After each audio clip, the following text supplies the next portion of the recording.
What is up? What is up, beautiful people? Oh my God, look at how much you've grown in the 48 hours since I last streamed. You know, the way that people talk sometimes, you would almost think that if I don't stream for 24 hours, I've abandoned them. I've just done the old grab a carton of milk, a cigarette, I'll be right back, and it's just deuces forever. But listen, we didn't get the moniker of hardest working fish stream just to give up, go to sleep. Yo, what's up, Jacob? How's it going? How's it going? Yeah, we feel neglected. Look, everyone wants more attention. Okay, I get it. I get it. Um, Now here's the thing. I have been a little busy. Final streaming ago. I've been a little busy with like all the stuff, work stuff, fish stuff, everything. I'm behind on orders again. Trying to get caught up tomorrow. Just some weather stuff. I was sick over the weekend. Oh my gosh, woe is me. But there's a lot going on besides the tank that was just leaking, overflowing. That's why that towel's there. Yeah, there's a lot going on, a lot of good things. I mean, gosh, even though I've been streaming less, the streams that we did have involved a lot of travel, a lot of hard work. Yeah, Jacob, Jeffries, Jose, what's up? Jesse, of course, William, everyone in the chat coming in, coming in. I know Jacob in here, so the isopod agenda is strong. Uh, he been leaving some comments, some messages. Appreciate you, bro. Need to make a dedicated shipping day helps. It's supposed to be Monday, but I had some like extra work stuff today, and then I had like a call that went long, and basically that's basically what happened to my shipping day. The problem with the shipping days is at 5 p.m. the post office closed. So if I don't get all my shit done by 5 p.m., it's hard to get shit out. So listen, it is what it is. But basically, we're back. The stream, who knows what we could get into. I intend on using this stream to just remind everyone, or the hardest working fish stream. So we'll go at least for an hour or two. I mean, it's 10:44 p.m. EST, Eastern Standard Time. And Jesse said, I feel that UPS picks up at 4. Yeah, it's just so early, man. Like, it's so early. But breeding updates. I want to do some breeding update stuff. Get the camera, walk around, look at some things. I know you guys enjoyed that stream with SVC the other day. We didn't just make that display for the club. We also moved this entire rack back to the left, and it made so much space. I'm actually streaming from this little cubby hole. Before, I had no space in the room to put my computer when I streamed. Now the computer is out the way. I can roll back. I can go do my thing. I can come back here. This is going to affect the stream positively. It's going to affect my productivity in the room positively. I'll probably edit videos from here, but we basically freed up like 2 feet of space in this corner. We moved in this entire rack, and we moved the entire rack of 28-gallon low boys back and to the left. Okay, so let's see, there's 3 7-gallon squares on top of here, 3 28-gallon low boys, and then 4 20 longs that we drained and that we moved. So I'd say that's a pretty impressive amount of work. How we go about moving the rack? We drained the tanks and then we moved it over. SVC did most of the moving. I'll be honest, there wasn't a lot of space for multiple people up in there. But anyways, got a ton of space, and I've been doing a ton of work in the room, just making everything look nice. All the tanks, catching up on the maintenance, looking things more productive. I'm getting eggs from egg scatterers. Okay, we got a new breeding update alert, new fish egg alert. I got some Imperial Lapis Tetra eggs today, like at least 20. That's big for me. Okay, that's big for me. You know that the egg scatterers takes me a while. I'm kind of new to them, and I'm figuring out how I can go about it. But that's the Hyphosabricon SP Imperial Lapis. Cool looking fish. I'll throw it up on the screen in a second, but like I'm working on how my workflow for collecting egg scatterer eggs is. I'm still experimenting with some of the auto collection things. Jacob said Tetris like the breed over rock walls. Oh, trust me, rocks are involved. You're listen. I don't know if you know, but I love rock piles. That's like one of the things I love the most. So listen, whatever you're talking about, if it involves rocks, I'm right there with you. Rocks are involved. This is the Imperial Lapis Tetra. I'm gonna pull it up on the screen. And I gotta be honest, guys. I've been like not selling you guys short, but like I've been doing us all a disservice. Like I have the ability to make the stream a bit more organized than I have, and like I actually made another scene, so like I can just switch to looking at the internet like easily. Like look, I could have just done this the whole time instead of like remaking it. Well, look, it is what it is. I'm lazy, but this is the Lapis Tetra, okay, and I'm pretty excited about it. Hopefully the eggs hatch. We'll see. I set up a new egg incubation chamber. I wanted to say something besides chamber because chamber sounds like I don't know. It sounds like I'm going to like depressurize them or something. I don't know. But I made an egg incubation container just for these guys, so I know what they are. And then the next egg tatterer that and this is a cool one for a couple reasons. Obviously, one, they're pretty. They don't get too huge. And then for the purpose of funding, the isopod agenda, it's not like the cheapest fish ever. So if I bred some, I could get some store credit. We could get some more fish to breed. The cycle continues. Okay, you breed fish so you can get more fish. Okay, so I'm hoping I can get these. Then after that, the next egg scatter I really want to target is those black arrow, the royal arrow, the pick these SP arrow whatever. Yeah, these guys. This is what we're targeting next. Okay, I'm pretty sure I got at least two females, and I've been feeding them like crazy, and the white worm cultures I've gotten two from Aaron. I need to get more, but they're starting to be productive, or the worms are coming up enough. I've been feeding white worms every day, relatively easily with minimal washing, and man, it feels good. Okay, it feels good. Got those going. The Daphnia going. Got like 50 Daniel Kaithit fry. As long as we don't fumble those, like we're starting to breed things. Okay, it's starting to get like we're not a total joke. Okay, we're not the big Steve levels, but like we're improving. We're improving. So those are all things that I'm pretty excited about on the breeding side. The Apistogramma Alcure have laid eggs and the eggs have disappeared. I've deployed pea puffer kill squads to multiple tanks now.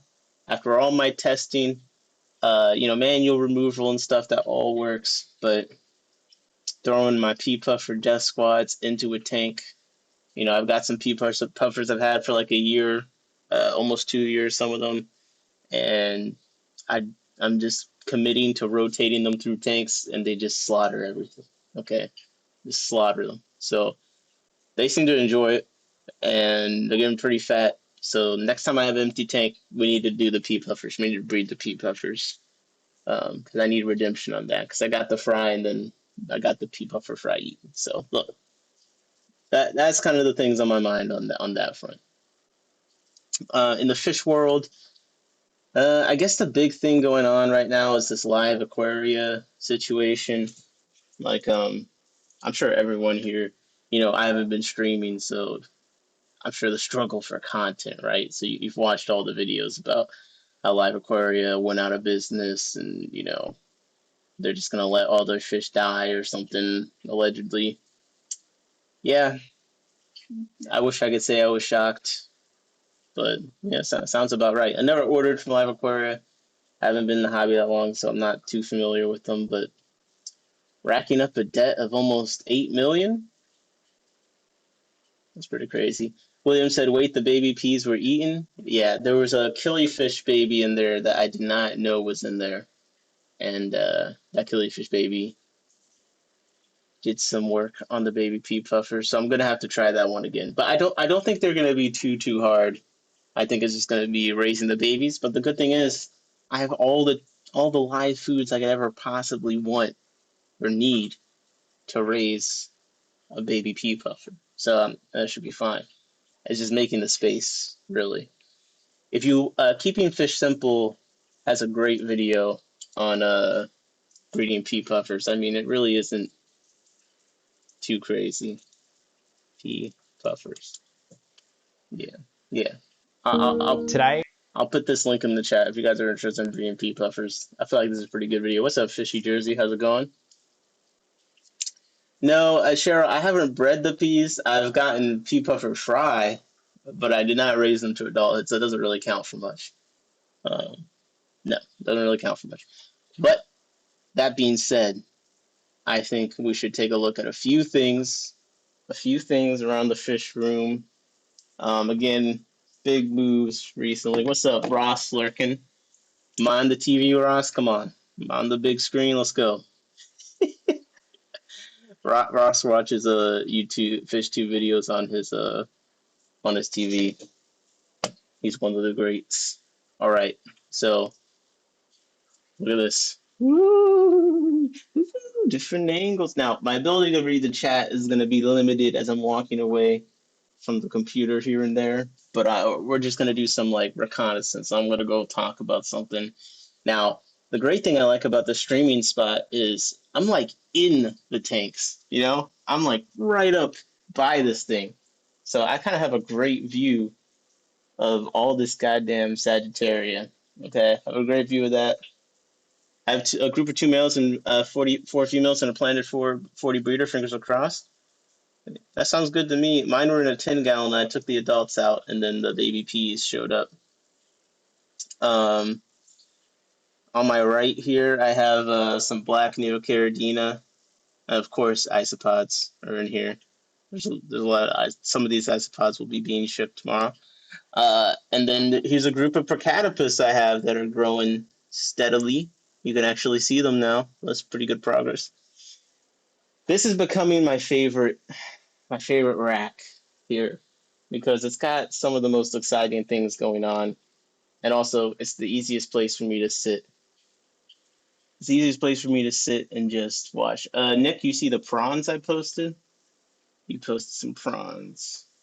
Where did you post the prawns? On YouTube? That looks delicious, Jesse. I bet the prawns did look delicious. So, a couple cool things going on. So, of course, we have the Hystatus. This is the Hystatus tank, right? So the baby Hystatus that are in here are no longer really babies. They're getting pretty big. This is my male up here. And remember, I lucked out and ended up with a pair. I see the female back there. And then up in the left, one of those RoboCop out of sync was in here. I'm not seeing any of the young Hystatus right now, but basically, this is a tank that represents success for me at least, because I got like maybe 4 or 5 Hystatus that are getting pretty old, getting pretty big. But of course, I don't want to see them. Well, I mean, I can't see them right now. Then we have, in this rack, we have the newts. Do I really need to explain any further as to why this rack is kind of going crazy as far as watching entertainment? And then all the way at the end, I did move the Gaboins, but we have the black stripe, the Tenicara, Candidae. And these guys are just beautiful. I can't get over like how pretty they are at this size. And to me, the 5 gallons are the only size tank that I really think I can enjoy on the ends. The 10s, I want to move all my 10s back long ways. I just can't enjoy them like this. But the 5s, this is aesthetically pleasing to me. So I enjoy watching these the most. You know, I got blue shrimp here. I got red shrimp here. You know, I'm doing the shrimp and small fish thing. Got the RoboCops. So this is pretty much. Oh, watch. He's gonna try and eat the shrimp. Never mind. The shrimp just slowly moved away, so he's defeated. The newts are so incapable of eating the shrimp. It's actually insane. Like all I do all day is sit here and watch the newts try and eat shrimp, and it's never even close. Like you can see the shrimp barely even care that this giant ass newt is here. Oh look, he's gonna go for him. Oh, too slow. Like you look at it, he just watches him swim away. It's like he didn't even try. So this is my favorite. This is my favorite, and this platypus from the front. What's up, Scotty? Going to sleep. We'll catch the replay. Apparently, Live Aquaria came back and shared a discount. We are sorry. Wow. Wait, is anything good on Live Aquaria? My story, and there's a short. Okay, we'll check out the short in a second. Okay. So this is my favorite lineup of tanks right here.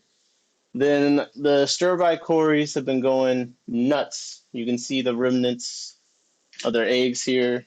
Now I've been getting a decent amount of infertile eggs, but I added one more male, and I'm hoping that helps. And then of course the worms. And then if you look back there on the right, there's like a group of 4 eggs. And then down there on the right, I see another 3 eggs. These are blue gold Kogel tetras that have been sitting in here. Turn sound off on the short if you play it. Okay, we'll do. They've been sitting here. These are really cool. I need to get them into one of the bigger tanks soon, but I've just been letting them sit here. Here's how my cockatoides spawned from before are looking. They're huge. This is actually a male from my spawn since his mom killed his dad very quickly. But yeah, we got the triple reds. Looks like they're breeding triple. That looks like three fins, red on the 3 fins. Looks good to me. And then besides that is all females. But the good news is this guy already has fathered some kids, or I think he fathered some kids. There are a bunch of eggs there as of yesterday. His kids should be somewhere in one of SVC's frosted caves, which are by far my favorite caves. I want him to make like 20 of them because my pistos consistently lay in these frosted caves. The pistogramma alacuri, even though I've gotten no fry from them, they've laid in them 3 times in like the last month. These guys laid on them immediately. Like I'm telling you, things love it, and you can see the eggs from the outside. But it's like basically we need to harass. Like we need to get a group order from SVC to just make like 50 of these because I swear to God, they're my favorite caves because of all the attributes. Things lay eggs in them, and then also they're aesthetically pleasing, and that's about it. Okay, so then over here, one of the reasons why I want to move the tins on their ends is because I can't really appreciate the fish in them like this. That goes, long ways. But the orange fin Danios, the Daniel Kayak that are in here, and I'm experimenting a few different things here, so it kind of looks like chaos. But basically, those caves are fire. Yeah. And then Jesse said that my newts do the same thing. They try their damnedest to get the shrimp, but never can. I agree. I do like these blue gold double sword guppies, by the way. The temperature on the iPhone camera is so warm right now. Everything looks like yellow. I promise it's just the iPhone camera. I don't know what's going on with this thing. Anyways, so one thing with the Daniels that's going to work really well is they'll spawn in the mop above the container. The eggs fall down, and then I can get like 50 eggs or something. The problem is I added an apisto pair in here, so they've been my egg trap ain't that good, so they've just been eating the eggs. The other thing in here that I'm pretty excited about, I just got from Fish and Friends. Oh, I forgot about the Fish and Friends pickups. I've been trying to get bulk from SVC. He said he can't find the glass readily. Well, from Fish and Friends, I got 6 of the Corridors, the COW27s, and I'm trying to get it so you can see them, but they're just literally sitting behind the only piece of moss that could possibly. Okay, there you go. But I got these because I got outbid on the gold bows. Those are what, CW92? I forget, or 102? Anyways, I got outbid on the gold bows, but I saw these at Fish and Friends. They're like $20 a piece, so still relatively expensive, but as far as fancy cories, like attainable. And they got like a very long dorsal, and they got the gold stripe at the front. So if they come out where I can see them better, I'll show you guys. But I'm really excited about these.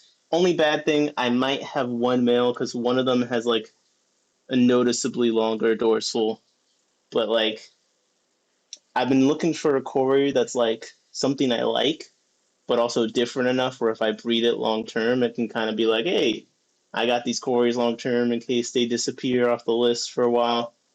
And to me, these are just like beautiful. I love them. Cheryl said you have to let me know if you get them breeding. Yeah, I'll look them up. We'll look up some of the stuff if you want to, if I get a bad angle. But yeah, still, I think they're Breva something, COW27. Someone put the Latin name in the chat for me, please. Um, but they're one I'm very excited about. So you can kind of see how the orange laser thing is there. And then one of them has has a little bit of fungus. You see there in the pectoral. That one that I've been keeping an eye on. But Fishy Jersey, can you show some of the Albi betas, please? Yeah, man, sure. Oh my gosh, those are the ones I need to get all into one tank because I gotta send some out tomorrow. Um, okay, so I've been applying this method to the cherry barbs, and that I forgot that's the other one I got eggs from today, for the first time. So I had only females, then I got some males. So they come over here, spawn in the mop, eggs fall through. I did a little bit better on the egg crate grid here. Eggs fall through, and then I just take this out, and voila, right? So you see, we're getting some stuff going on here. So I collected a few eggs, not like a ton, but I'm working on it. Bob said, "Let's go." That's right. We're working on it. We're working on it. What's up, Sleeper BBQ? Welcome. Okay. Okay, you wanted me to show the betas, so we're gonna have to look at a few tanks. What's up? We got the dinosaur in the chat. What's up, Moneyless Maven?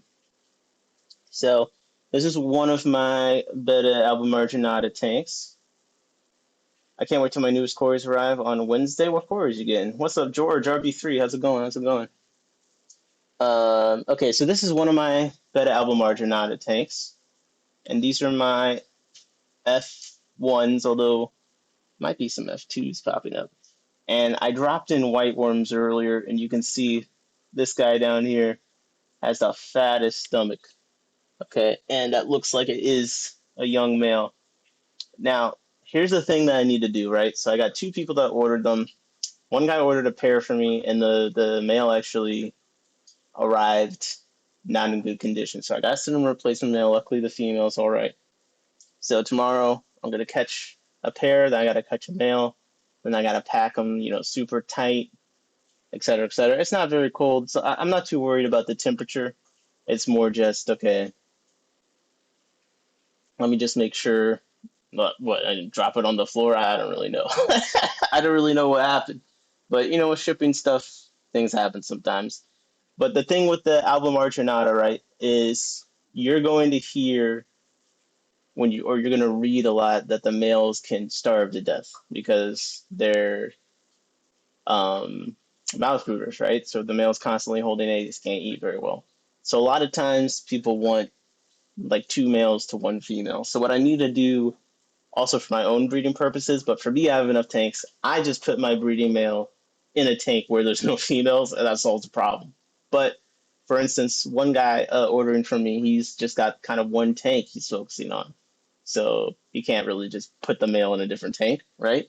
So I need to start getting all my males together into one tank. The problem is that the males seem to hide more. So this is a 10, and you can see the back half of it is all moss. And I probably got 30 betas in here. And they're very snaky, right? So, like, I see one right there. That looks like it could be like a twig. That's a beta right there. And then this little young male here, he's like in between the rock. There could be a beta in that crack, in that crack, in that crack. That's kind of how they are. They're very sneaky sometimes. So it's going to take me a while to sort out all the males and females. Moneyless Maven said, what are you doing to trigger the beta the alpha marginata to spawn. Mine seem uninterested. I am doing nothing. I gotta be honest. I'm doing nothing.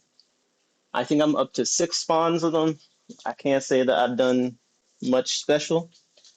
Uh, Let me go see if we can find a better view of one of them because all my betas were hiding in there. I got some beta babies in here. Crack betas. Yeah, they hide in the cracks. Okay. So over here in this pretty empty 20 long, this is where I keep my one male that's been breeding a lot. So I was trying to see if I could come over here and have him be seen. But I'm not seeing him over here. Oh, wait, there he is. So this is my original male that all my betas, for the most part, are descended from. And they're my original pair of wild caught. And I do have a location on my site. Why you gotta brag? I'm sorry. Actually, they spawned for me the first time within a week of me getting them. The male was holding eggs. So for me, they breed like faster than guppies. But this guy, he's very acquainted with me. That's why I came over here. But he's done about 6 spawns. I've had him over here. He's not like on permanent retirement, but I've had him over here just chilling. This is a pretty empty 20 long. And I'm gonna try and get the light on him a bit so you can just see how pretty he is. But the thing I really like about them is they're just, they're not super aggressive. I keep a bunch of them in a tank all at once, as you can see from before. He just wants to be underneath the sponge filter so bad, bro. The people want to see. Damn prolific as chinoides. Yeah. Well, they're very similar. I think they're like the two types that are in that whatever complex. They're very similar. So yeah, they're pretty prolific, at least in my experience. He wants to look us in the eye. He doesn't want to turn to the side and show us all of his color. But you can see the red with the white highlights there. So pretty attractive fish. I'm putting in some young females in here, and I'm gonna get him spawning maybe with one of his kids. Get my first F2s. The thing is, I'm scared of losing track of who my original male is, just for sentimental value. Otherwise, I just fill this 20 long with just betas. You know what I mean? Because there's like nothing in here. These are the two Congo tetras that I've raised up. And now I got a pair of Achilles in here, but besides that, it's quite spacious. So I'm gonna leave him alone. I'm sorry, not the best view. I do have more betas in other tanks, but the lights are all off. Like this tank has some betas in it, but our chances of seeing something are quite minimal. Okay. Actually convenient we came over here because this is another breeding win for me recently. So I was coming over to clean up this tank, and I stopped because I had a pair of bluefin killifish, the Luciana, what is it, G'day? And I was kind of like, I need to actually like focus on breeding these guys. Like, I have them in this 15-gallon. So I was starting to take all the algae out, and as I was moving the algae, I just saw like giant ass juveniles everywhere. So I was like, you know what? I didn't realize up there that. So here's some of the bluefins down here. So you see, there's one there, two. Well, there was one there. Okay, I see two here. That's their mom over here with the stripe. Uh, and then there's another one back there. So you can see like they're all over. These are the reddest fish I've ever seen. Okay, so that is what everyone said, and that's why I got them. So what's up, Mick? So these are ruby red swordtails, actually. I got them from Val in the last ACM auction. And literally the reason I got them is because of that. Because they were on a bag, and they're about like 40% smaller than they are now. And you could see them from across the room in the bag. It is so red. And you guys know that I'm not a huge live bearer person. I don't have any other swordtails. And this is actually something that isn't just the iPhone. Like they are that red. It's ridiculous. So hopefully Val puts some in the next ACM auction. But we're not here to look at them actually. We're looking at these little colorless striped fish. So this is a native killifish, okay, the bluefin killie. And I left all this algae here because it seemed to be working. This is a 15-gallon. And like, let's look. Like these aren't just like little fry. These are like they're approaching getting pretty big. I thought maybe I had all females, but like this one, you can see a little bit of that blue fin coming in, just a little bit. Their dad is a bit more reclusive. I forget if they're territorial or not, but their dad is definitely a bit more reclusive. He will dart in and out. And then Ada the cat is like, she's like trying to block my view right now. What's up, Ada? Ada, you want some attention? Ada wants some attention. Hi.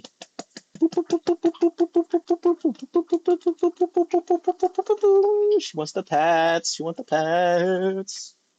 Okay. This is not a cat stream. It's not a cat stream. This is a catfish stream, maybe. Okay. That's a win for me. Oh, okay. Ada wants to make it a cat stream.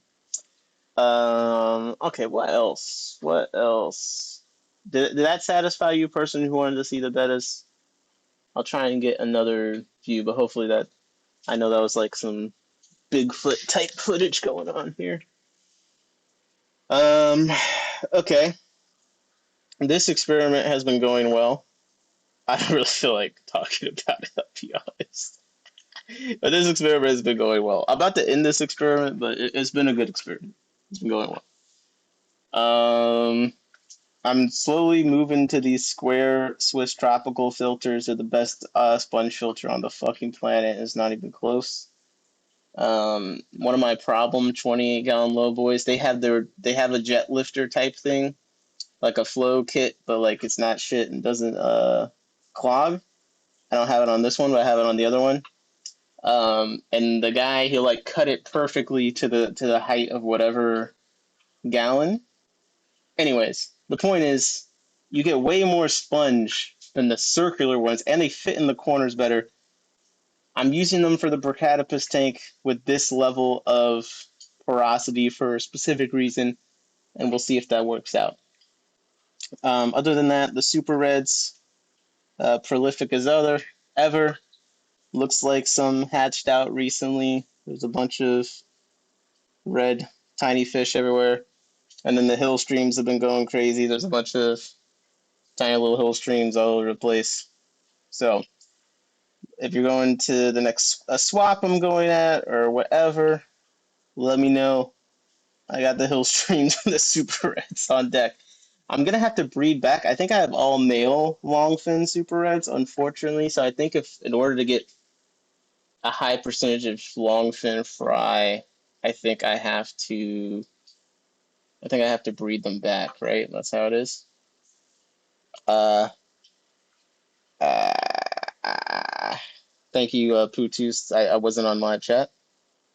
And then for the Brachytopus, I need to free up some space because I've decided I want to start my line breeding on them. So this is what I'm faced with, and we'll look at it through the algae. But okay, I have my Brachytopus. I'm ready to make a lot. We've been kind of like pussyfooting around, like, okay, I got 5 here. I'm ready to make a bunch of Brachytopus. I got the lineup. We have the new 1.5 shallow tank for hatching them out. Is perfect. Okay, it's literally perfect. It's at eye height for me, so I can look into it. And you can see back there, I got maybe 5 in here at the moment. And actually, it looks like some Congo Tetras hatched finally. So we're doing the Congo Tetras. Some of those eggs actually hatched. Okay, so I got 5 Brachytopus frying here at eye height. I'm gonna get more of these. I got these from Luis's store. 1.5 shallow. It's absolutely perfect for fry trays. I mean, like, bro, I'm gonna do Cories, and I'm gonna do Procatopus in here, and then of course I got the Isopods. This is just like I just need a container of water. This is where the Imperial Lapis eggs are gonna be going. Um, Sorry, my video paused. I just set this up. But okay, so up here, this is the old Procatopus hatching thing. And it was good, but it wasn't. The thing about the shallow is it's going to give them way more space to swim around. Okay, so it's going to be way more ideal. Just to have more space to swim around. The cube is all right. And you can see we have two Procatopus frying here. And these have just been hatching over the last few days. Yeah, excuse me. All right, so we kind of I'm gonna get another one, and then we'll have two of these. We'll do Procatopus, try and get some Cories going, and then I got my mops in there with the Procatopus. I got all the Apistos out, so they won't be eating the eggs. Like everything's prepped to go. So here comes number two of Procatopus, and Mick, I think you'll be able to give your opinion or appreciate this. So we got one clear alpha male here.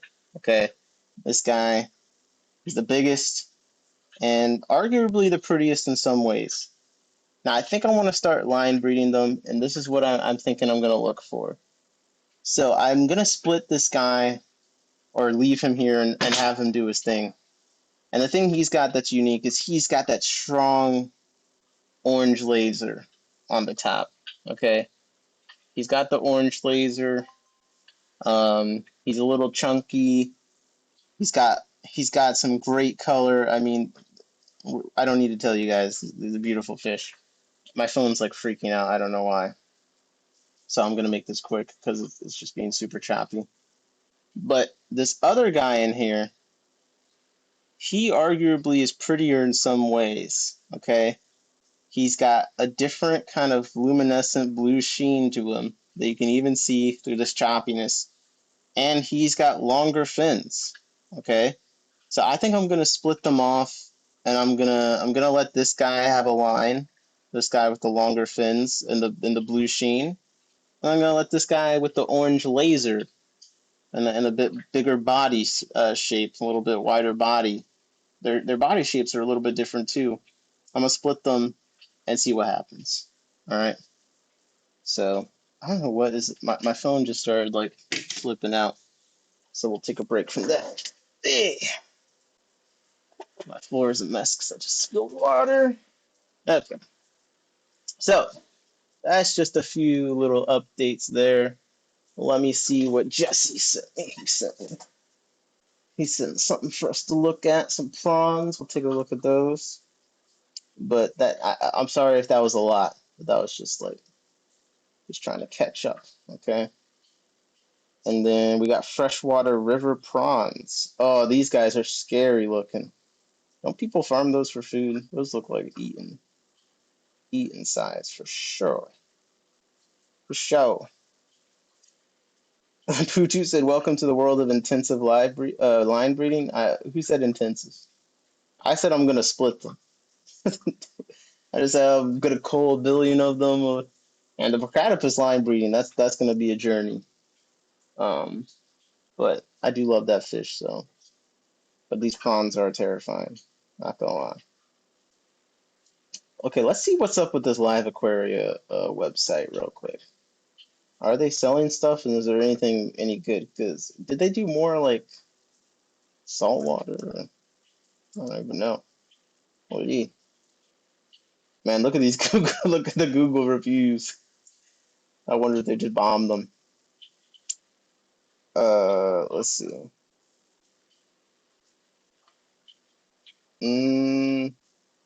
No, they've got bad reviews just in general. Wow. Oh man, oh man, oh man. It's already been rough. And look at the negative reviews. The 1-star reviews have like likes and prayer hands on them. Like this is when you know things have gone to shit. 4 months ago, bought 3 saltwater fish. Returning couple. This place is going out of business soon. Shipment was delayed. Never got the shipping confirmation. Had to call to be told it was delayed by a day. One fish missing, one fish dead, other lethargic, died in quarantine this morning. Voicemail full, no reply, dispute with credit card company. Oh my God. This person 4 months ago was commenting saying that the company was going out of business soon.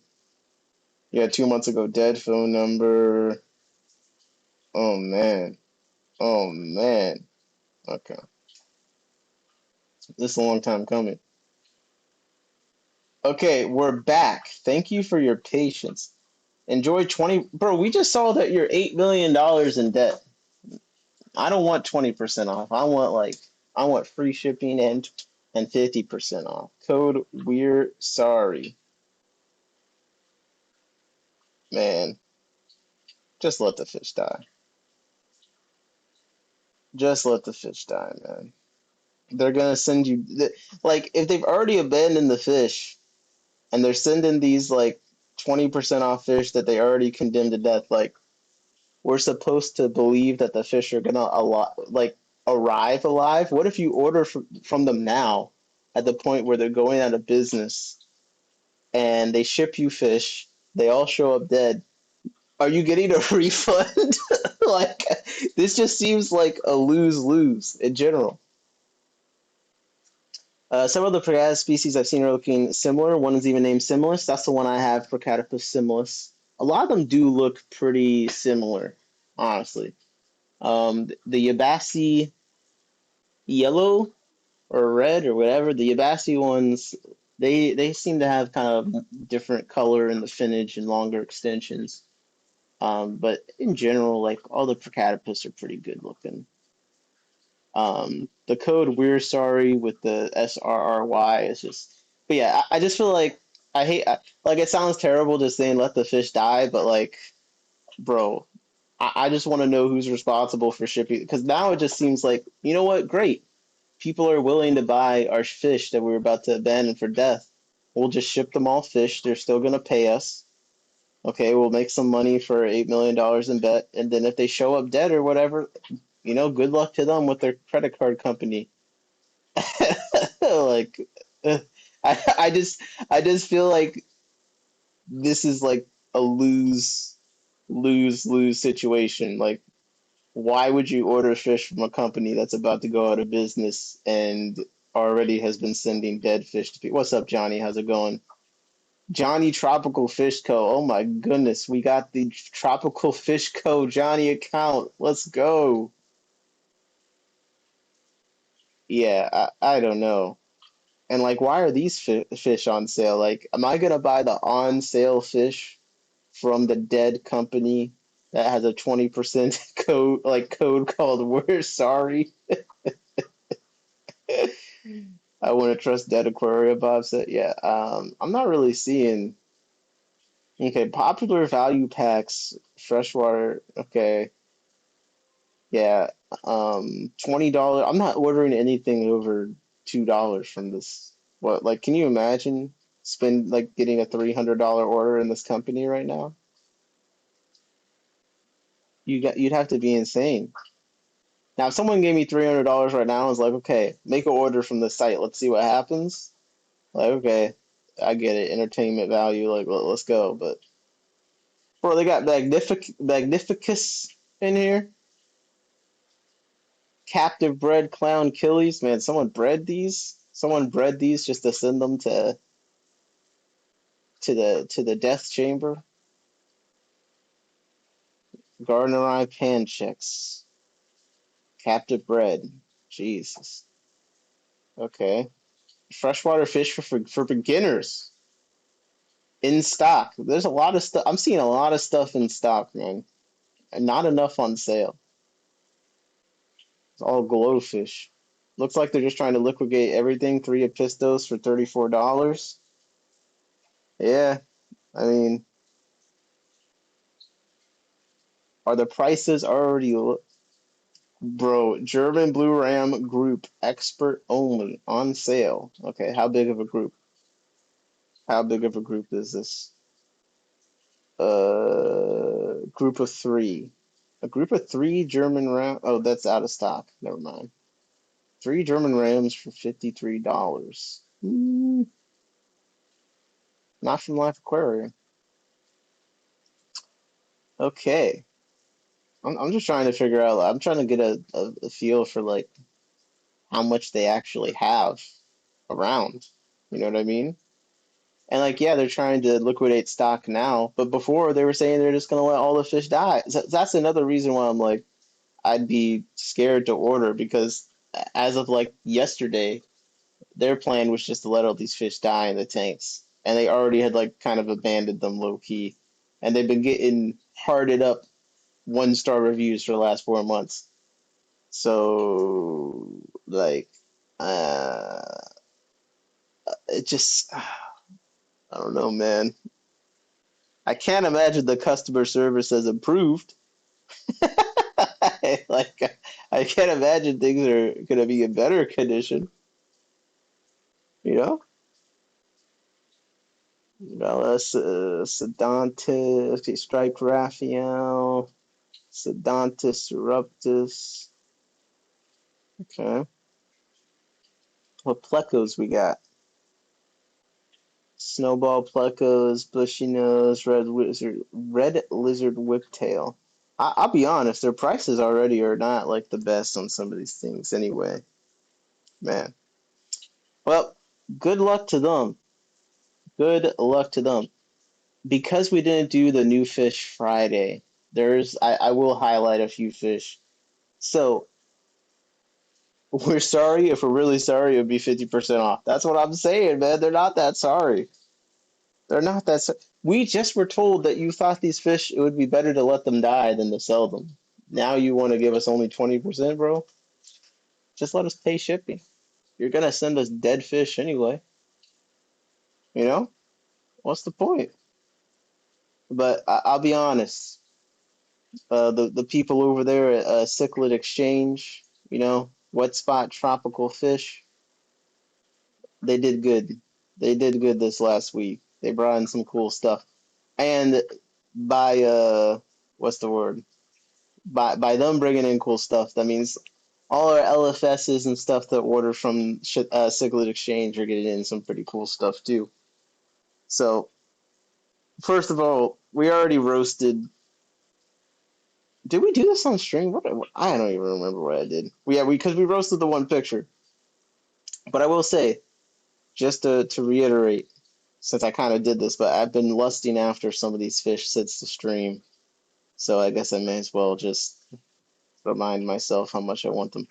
But these guys, we got to get people breeding these guys. The Tenacara Candidae. I mean, I've got a pair of them, but I want another pair. I'm tempted. I might have to go visit Louise. She's getting these in again. And then the butterfly barbs, man. The Interemius Helsterity. Sure.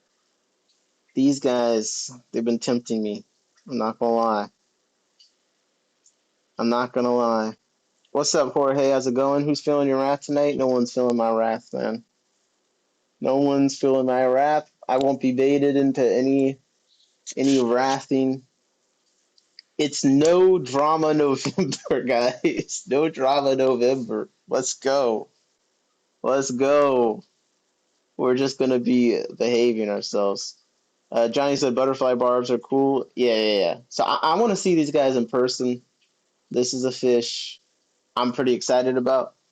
And then Louise is bringing in, and I think Wet Spot has them in stock as well, but I don't know if I saw a picture or not, but we'll see in a second. This is a dwarf cichlid I've been interested in for a while, so the fact that they're now around, seemingly at the moment. Uh, Biotocus dicentric, you know what I'm saying? Yeah, Biotocus. Okay. The dwarf cichlid genus Biotocus was shrouded in mystery for decades. The first species, B. urpiculus, was scientifically described as early as 1875, originated from the Amazon River basin in Brazil, a well-collected area for aquatic. Wow, this is actually a word I haven't read up. Aquaristic purposes. Aquaristic purposes. Jorge said, "At just one more fish, Jesse. Where can I see what's in stock at your place?" You're asking the right question, Jorge. You're asking the right question. Yet the first import was not okay. Blah blah. The point is, this is a dwarf cichlid. It's very small. I want to say like an inch and a half, and they build like little sand castles. Look at this. It was once considered the most delicate aquarium fish around. Its nice pastel colors and unusual breeding behavior. As sand dwellers, the fish like to build small castles for egg laying. Bro, everything I like about a cichlid. It's small, it's colorful, and it's got interesting behavior.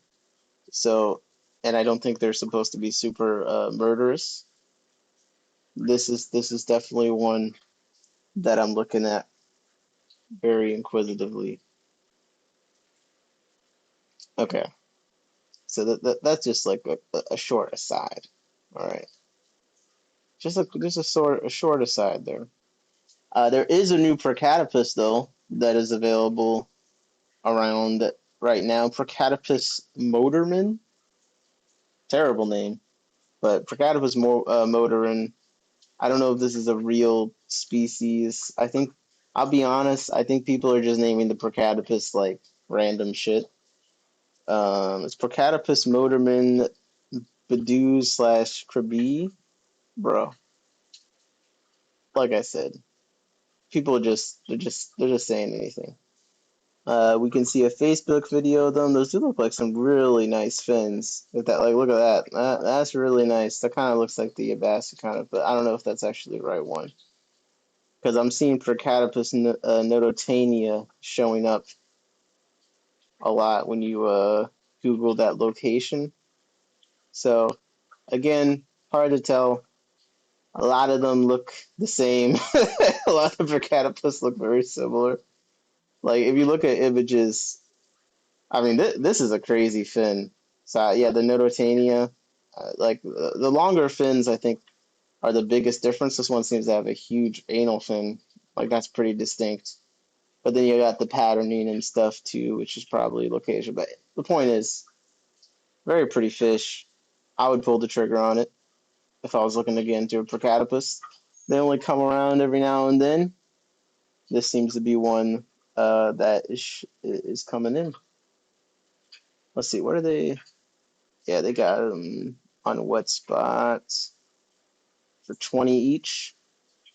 Still an expensive fish, man, but very nice, very nice. Holy. All right. Jorge, which one you looking for? What you're looking for? Platies. Does someone have those in stock? Which one, Johnny? The Procatopus they have in stock, and everything I've talked about so far is in stock. Uh, Wet Spot just got them in, and also they're selling them on Cichlid Exchange. So, like Luis, I know is bringing them in. I'm sure some of them will end up at London Town. All the stores that buy from Cichlid Exchange, I'm sure we'll be getting some of these in if the store owners have good taste. So if you are a store owner and you're not bringing these in, come on, bro, get that Cichlid Exchange account going. The Biotocus is a heater. I'm telling you, it's a heater. Too bad I'm still trapped in Wyoming and can't buy fish for myself, bro. Free my mans. This is a picture of this is Operculus, the Biotocus. Now I saw some things saying that this other species and the Operculus look similar. So that's another thing. Like the wet spot slash glasser photos. Like sometimes it's hard to tell if this is a full grown fish or like whatever. Like I mean, honestly, this fish kind of looks a little funky, a little bit. So, but this is one in the same genus. All right. So just for inspo, I don't know if this other one is just gonna stay looking as kind of muted. But to me, I look at this and I'm kind of like, something about this fish doesn't look right. And you can see the pink and stuff in there. So I could imagine a world where they grow longer, and this kind of coloration does happen. You know what I mean? Like this is supposed to be a photo of the same fish. and you can see it does kind of get a little bit of color in there. So that's another reason why I think it's kind of a heater, is because I don't think a lot of people have kept them recently that I've seen and actually seen them in good condition. Because this is another picture that's supposed to be of the same fish. I mean, that's a really pretty fish. So sometimes they don't do the like. This is not a great. If this fish could ever possibly look even just like this photo, or just any photo where it has some more color in it, then I say they did it a disservice. Johnny said B or Puculus is the one I want. Yep. But I think, I don't know. I think that it's possible that Dicentrachus could look pretty good too. Because in theory, I'm seeing some photos that are supposed to be of them where they have a little bit more color to them. And even in some of these photos, you can see like you can see the potential for that happening if maybe this isn't the full-grown fins or something. Johnny said seen a few nice Brazil lists recently. Yeah, man, a lot of cool South American fish right now. Yeah, we got, man, look at how they move. Oh yeah. Boop, boop, boop, boop, boop, boop, boop. Has anyone bred these things? So this guy, okay. Oh, what? Look, see? Come on, man. There you go. There you go. It's not that far off from the Opiculus, because when you read here, it says, um, look at this. It said preserved animals differ from B. erpiculus almost only by tiny anatomical details which have to be examined under a microscope. Okay, so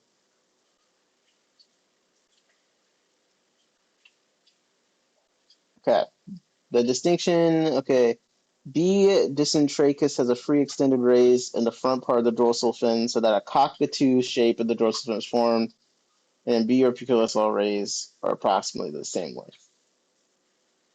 So you can, like that cockatoides, I wonder if that's to do with it. You kind of see that like in the front there a little bit more. And then the pictures of the opicular, yeah, all the rays are the same length. And then you see here how it's different in the front.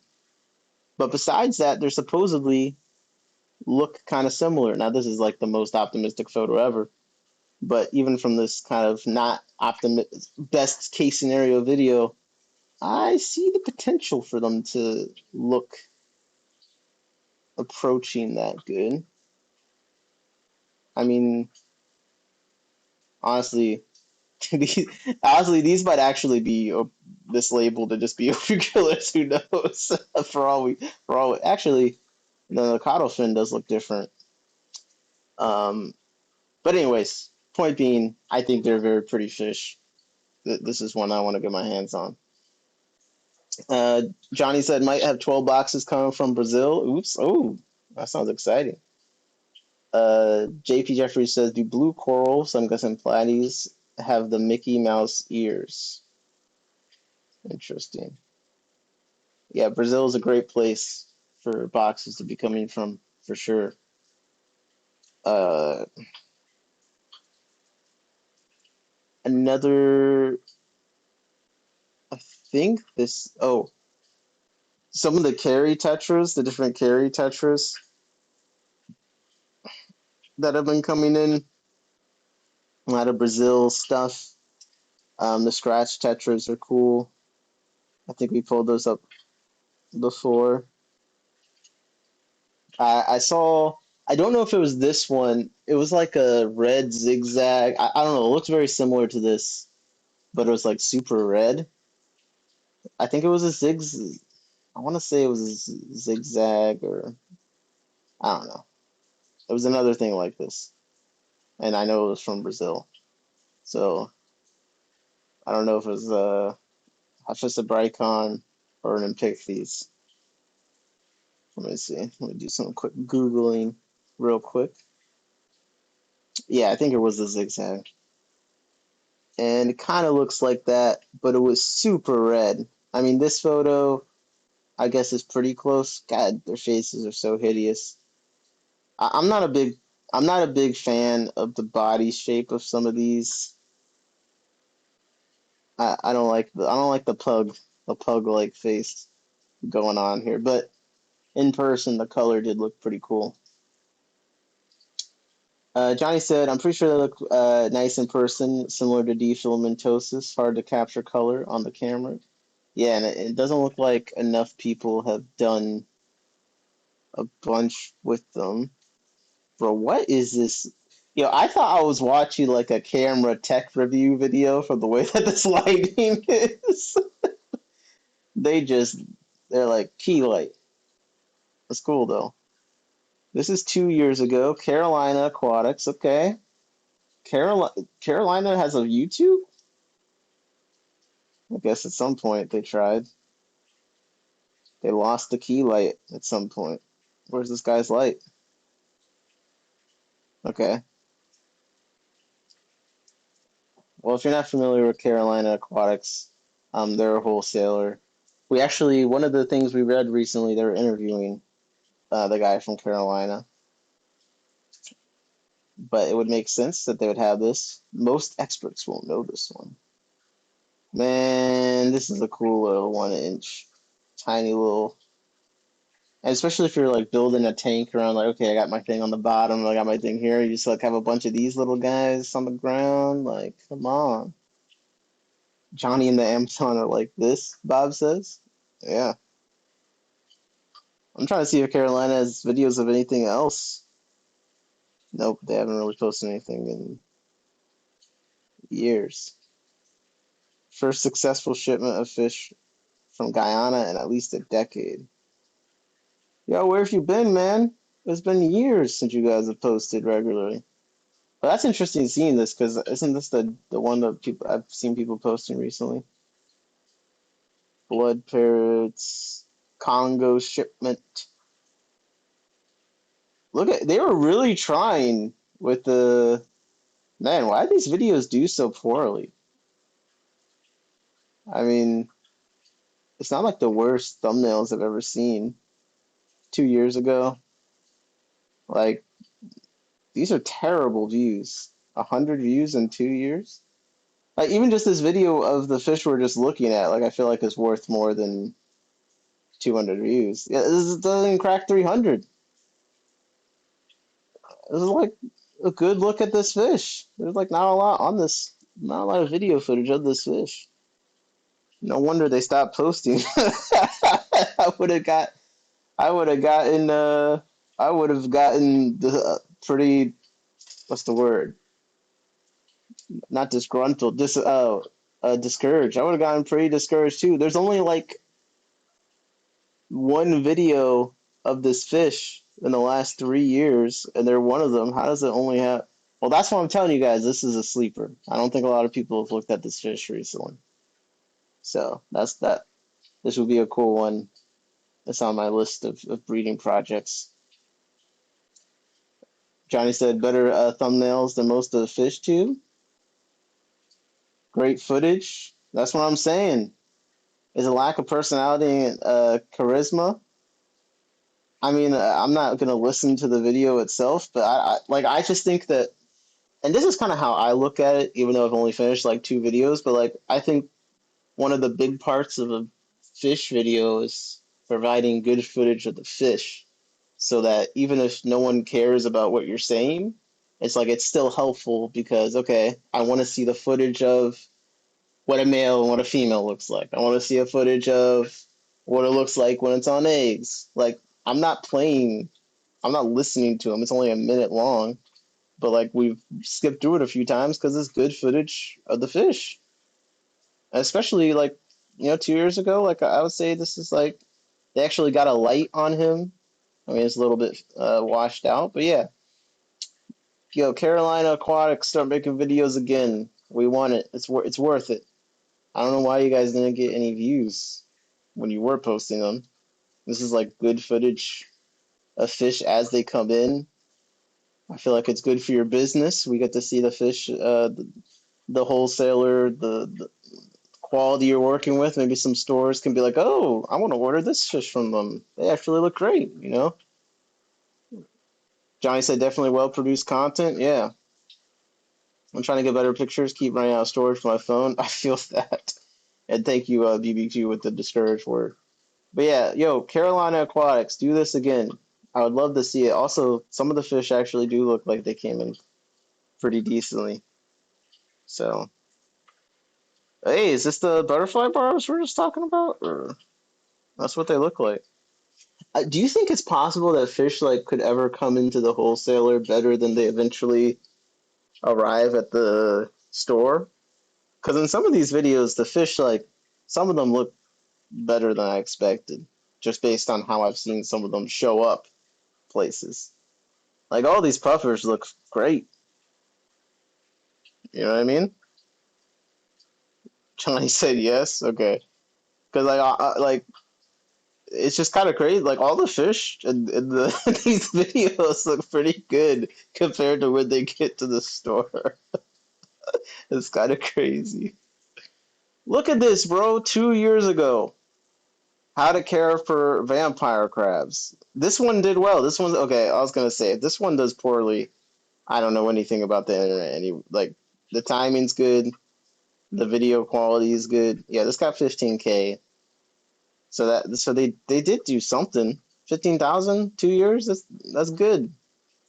And then the very next video, 72 views.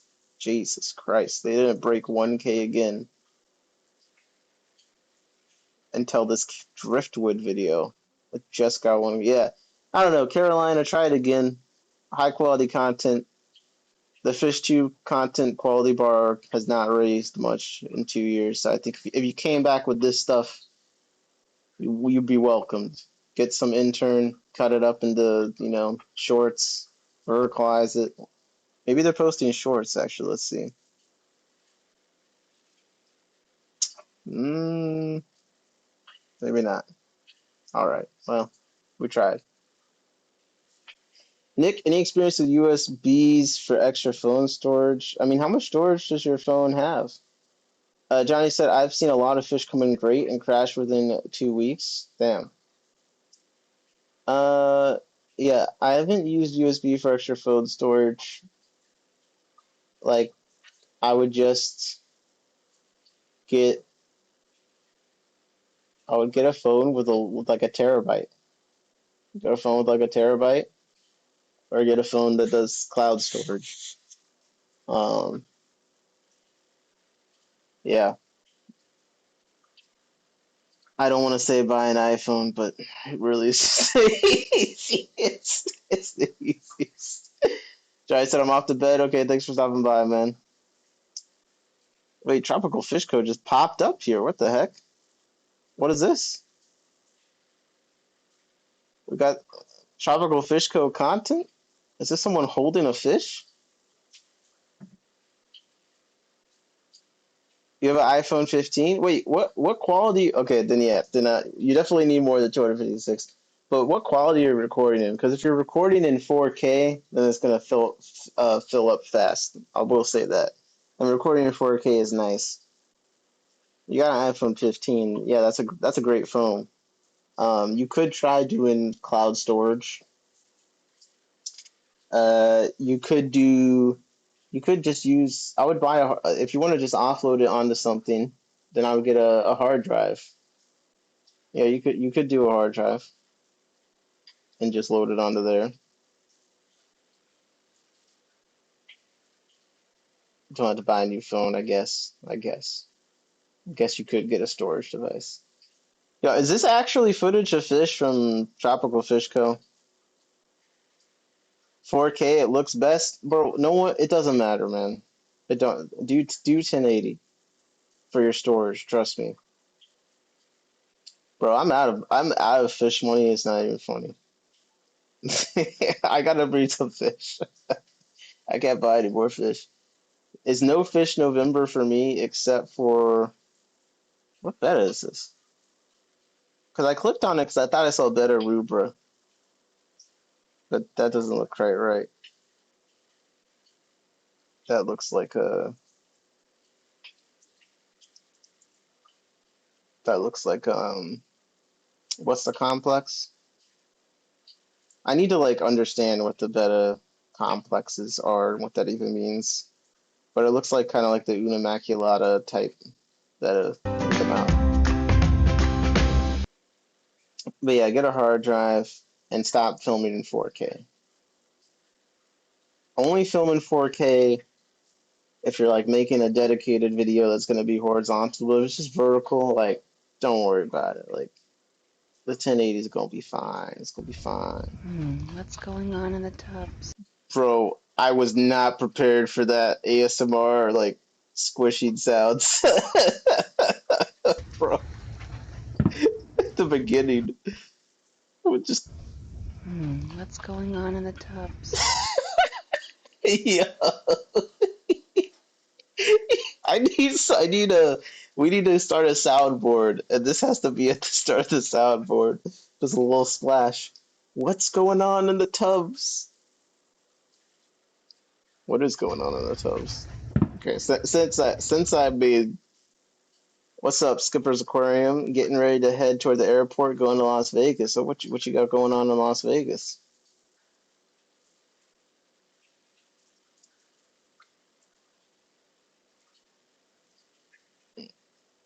What's going on? Yo, Imperial Tropicals always has some kind of sale going on. It's wild. Buy one, get one. What the hell is this? Marbled finish. Okay. Spend 100 or more and get a free piece of merch. Wait, wait. I was trying to see though, Tropical Fish Co. Like, is this content? Like, is this real? Down for a minute. Like, is this fish that they are bringing in? Like, this is their fish. Whoa. What is this, Loach? It looks beautiful and hideous at the same. Like, it looks like flesh. It's like flesh colored. SEMA Big Car Convention. I'm gonna try and make it to fish stores also. Ooh, that sounds fun. Yeah, stay safe. You know those car people, man. Those car. Actually, I know nothing about car people, but okay, we got some swell. Yeah, yeah. That one looks like freshwater lumpfish. These guys. Yeah, they look a little bit gross. I'm not gonna lie. They look a little bit gross. But okay, now these look a little bit interesting. They're like a little lighter bodied, like a kind of Dalmatian look to them. These loaches. We got some blue flame. So this is like Jody's private aquarium going on here. We're getting the tastes. Oh man, that's a cool looking hill stream. It looks huge. That blue flame. I need to get some blue flames, man. Oh man. Oh man. I forget the name of this loach. But it's beautiful. It's the one with the green body, but with like the gray head. Like the contrast is excellent. This is on my list of loaches I'd love to have. Damn, 54 likes and 57 comments. Guys, let's get these likes up. Tropical Fish Co. The SpongeBob loach. Is that what this is? Oh, we got a Galaris in there. Got more loaches. Man, why the logo wasn't a loach, I'll never understand, but I appreciate the killifish love. I do. I do. And then, okay, yeah. We got the Galaris. Yeah, we got the logo. We got more fish. Ooh, crabs. I like crabs. What the? Is this who's sending the fish over? I need more explanation with these photos. It's just like fish. But what's this fish's story? Wait, we got an alternate logo. Oh, thank you, William. Lepidogaster. Yeah. Oh wait, I didn't copy. I didn't copy the text like I thought I did. Wait, let me see if I can. Rapidogaster. Loach. Yeah. Now this is a fish that I would make a whole tank around this fish. No problem. No problem.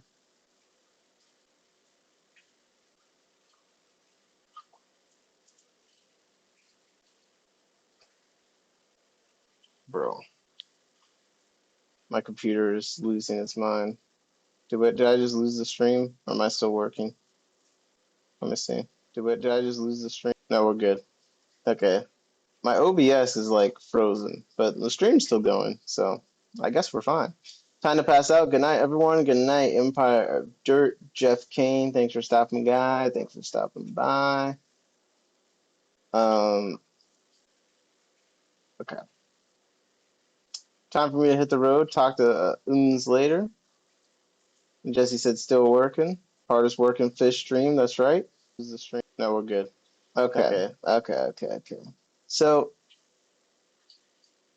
a lot of cool papers have been coming out recently. A lot. And part of me wanting to stream tonight is just feeling bad for not streaming as much as I wanted to. Just, life's been a little bit busy. But I do want to go for a little bit longer.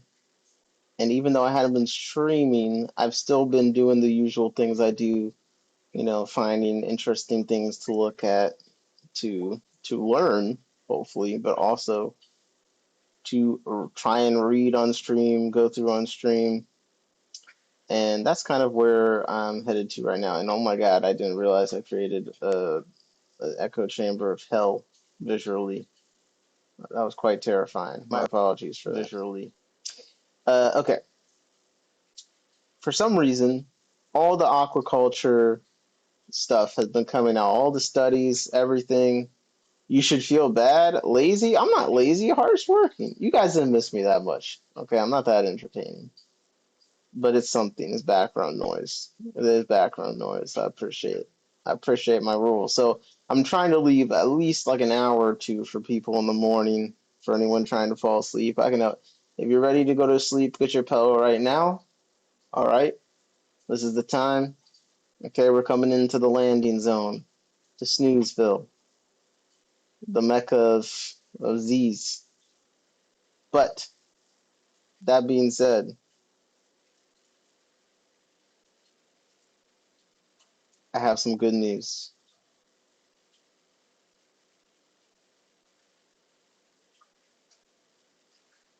The good news is we can now bring all of our vaccine debates.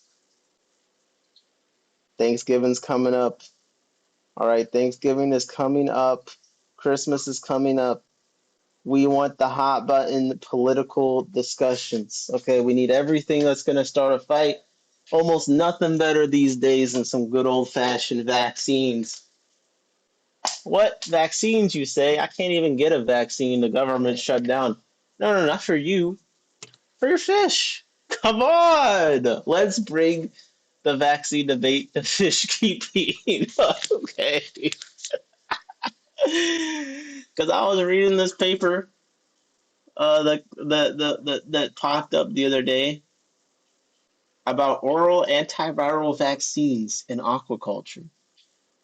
Bro, it's happening. It's really happening. We can finally find a way to bring fish up in another topic. Vaccinating fish sounds fishy, Bob said. I'm telling you, bro. I'm telling you. This is next up. Yeah, the whole premise, vaccination remains the most effective strategy for preventing viral infections in the aquaculture industry. While this approach has proven effective, concerns on safety and the negative impact of injection on the wealth. Can you imagine picking up a fish and injecting it? Everything about that sensationally just sounds unappealing. But anyways, it seems like a lot of the risk factor is to the injection process. So they're trying to figure out how can we not inject the fish with the vaccine. We want an oral pause vaccination option to eliminate the need for fish handling without incurring additional operational costs. When you put it that way, it just doesn't sound as nice. JP Jeffrey says fish flu pandemic. Yep. I'm not vaccinating my damn fish. Or oral antiviral vaccine sounds like something I've searched before. Steve, I thought you were better than this. Well, he is the best. You guys know Steve's the best and hottest up and coming hobbyist fish breeder, best breeder of Nanochromis transvestitis in the world, right? Just putting that out there. Uh, the aquaculture industry has recorded historic growth, achieving a global production of over 130.9 million tons, valued at approximately 3.13 billion. So some great stuff is coming out recently that could be applied to fish keeping. I don't know if oral vaccines is necessarily one of them, but it was interesting because it is disease related. But in general, in some of the reading streams we do coming up, and when I get Corey coming around, there's a lot of really interesting stuff coming out of the aquaculture research.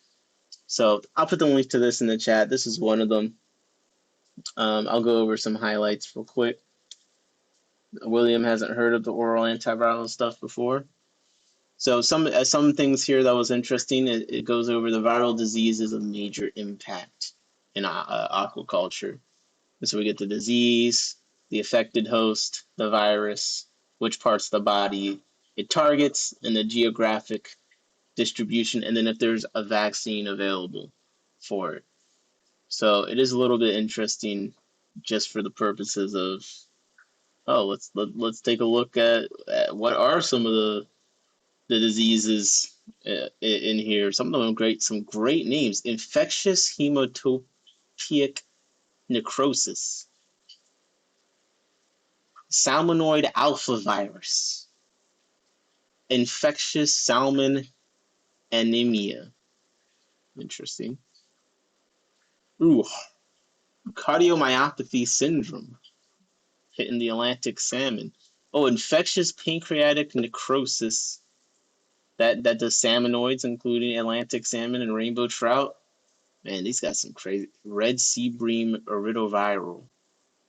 There's vaccines for all of this stuff. Oh wait, there's no vaccine for infection tilapia-like virus. It hits the eyes, the brains, and the liver. And it's all over the place. Colombia, Peru, Ecuador, USA, Egypt. My goodness. And there's no vaccine for that one. Okay. Wow. So I put the link to this in the chat. There's a lot of interesting information, and also just a kind of an interesting challenge. How do we vaccinate fish without having to handle them, which is probably bad for everyone involved. Another thing I was looking at recently that is a bit more applicable to us, I might have to look at a later date, current technologies for nutrient recovery in aquaponic systems. Now, I thought this was just cool as you get into the natural tank stuff, as you get into the, I don't know, just the nature of things, just enjoying learning about cycles and closing the circle. That's when I started thinking about the aquaponic things and like, okay, how do I, so a whole entire long paper about that. And sorry, I put the wrong link in there. This is the open access one. Nick's aquaponic arc. I mean, potentially. Look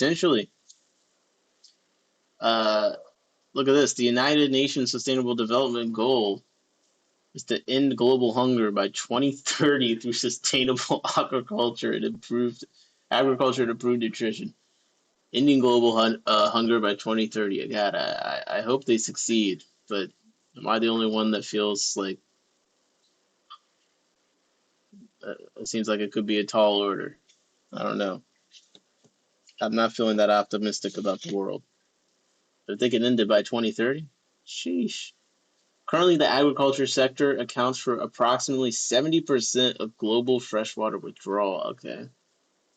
Therefore, agriculture practices fulfilling the three pillars of climate smart. Okay. Vegetable consumption has risen over the past 2 decades, regardless of whether it's produced using soil-based or soilless farming methods. Between 2000 and 2022, the global production of vegetables increased 71%, reaching 1.17 billion metric tons. Wow. People are eating more vegetables? Really? Okay. I thought it was just me. I thought it was just me. You got what's your favorite vegetable? Come on. If more than three people in a chat don't have a favorite vegetable, then I think this is fake news. Honestly.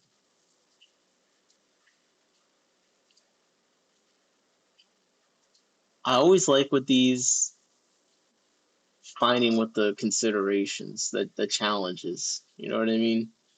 Like, okay, operational considerations in aquaponic systems.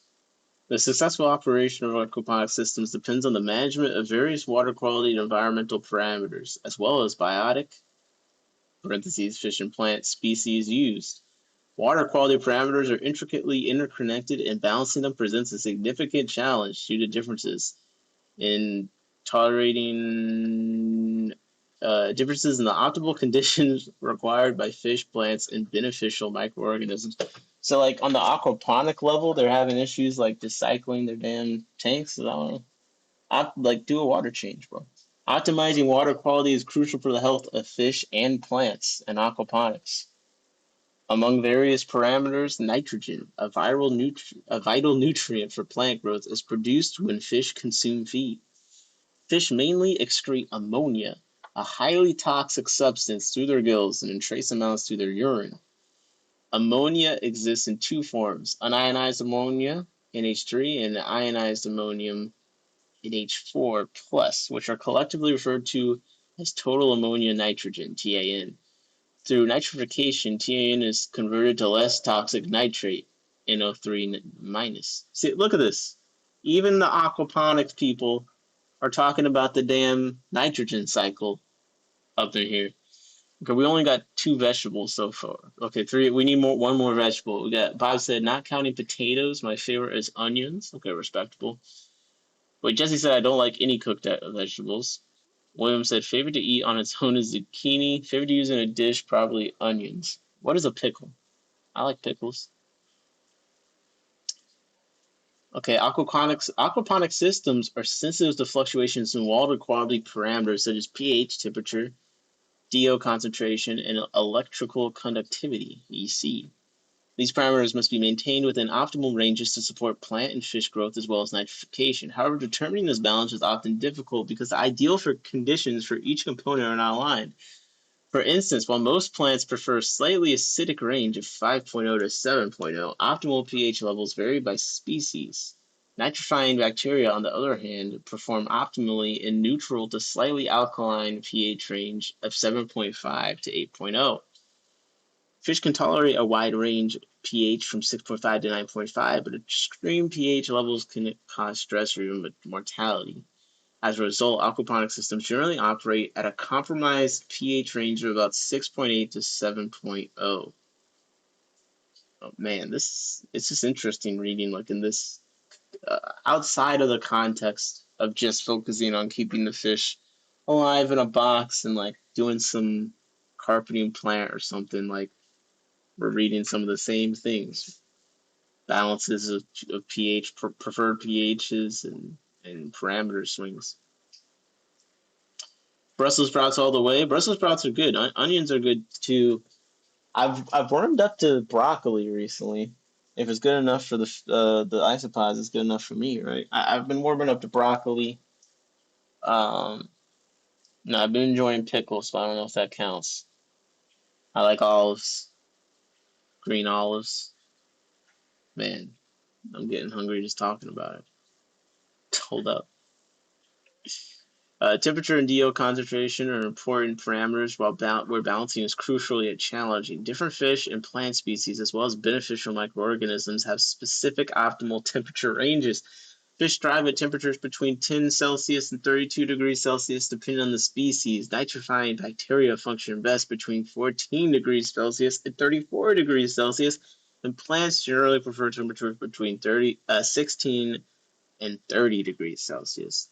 When water temperature increases, oxygen solubility in the aqueous phase decreases, potentially reducing oxygen availability.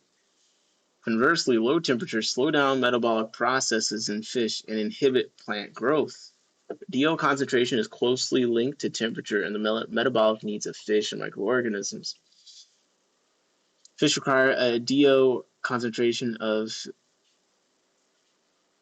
greater than okay. I missed what the DO concentration is. Hold up. DO concentration. I totally forgot what that is. I like totally misspelled everything. Okay, oh, dissolved oxygen. Got it. Okay. Got it. We're back. Okay, fish require dissolved oxygen at 5.0, blah, blah, whereas nitrifying bacteria need a dissolved oxygen of 4.0 to 8.0 to effectively convert ammonia to nitrate. Interesting. So nitrifying bacteria might need, in some instances, more dissolved oxygen than fish. Okay. Reduced dissolved oxygen concentrations at elevated temperatures and microbial activity can result in hypoxic conditions, which can be detrimental to fish nitrifying bacteria. It's interesting because, like, not a lot of times you get what's good for the fish and the nitrifying bacteria in the same place.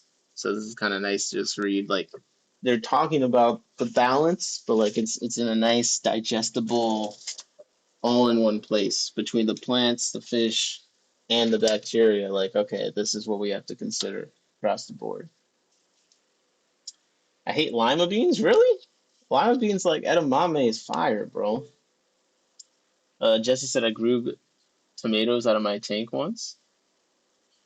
Basil work at the fish room smelling nice. Ooh, so many ways to make fire broccoli. See, I'm telling you. I'm growing mint in my tanks. It grows fast. I'll try basil next. But are you eating it? I just don't think I could get there. Children's book about lima beans traumatized me. Which one was that again? A lot of support. Definitely not doing it again since I don't even eat tomato products. Just did it best around years ago. I'm growing tomatoes out of his plants just because. Another commonly monitored parameter is electrical conductivity, measures the water's ability to conduct electricity. Wow, who would have thought? It is affected by the concentration of dissolved ions and indirectly indicates the amount of nutrients in the water. In freshwater aquaponics, EC typically ranges from 100, thing I don't even know how to say, to 2,000, depending on the system setup. Fish stocking density and plant nutrient requirements. Okay, depending on the setup. EC should be interpreted with caution, see? So I guess this is like some kind of TDS situation. As it does not provide specific information about individual nutrient concentrations or ratios. For example, a high EC value could result from beneficial ions such as nitrate, calcium, magnesium, which support plant growth, or sodium and chloride, which can negatively affect fish and plant health. Though EC is a useful indicator of total amount of nutrients, additional analyses are often necessary to determine the exact composition of ions in the water. And for anyone that just joined in, we're just reading through some recent advances in aquaponic systems, a critical review. Ooh la la. Link in the chat. Water recirculation rate is critical as it influences biological and physical filtration efficiency. We need the flow, come on. At the optimal water recirculation rate, ammonia is quickly converted to nitrate, preventing the accumulation of toxic ammonia. However, different system types require different water recirculation rates, which can affect the hydraulic residence time in each system component.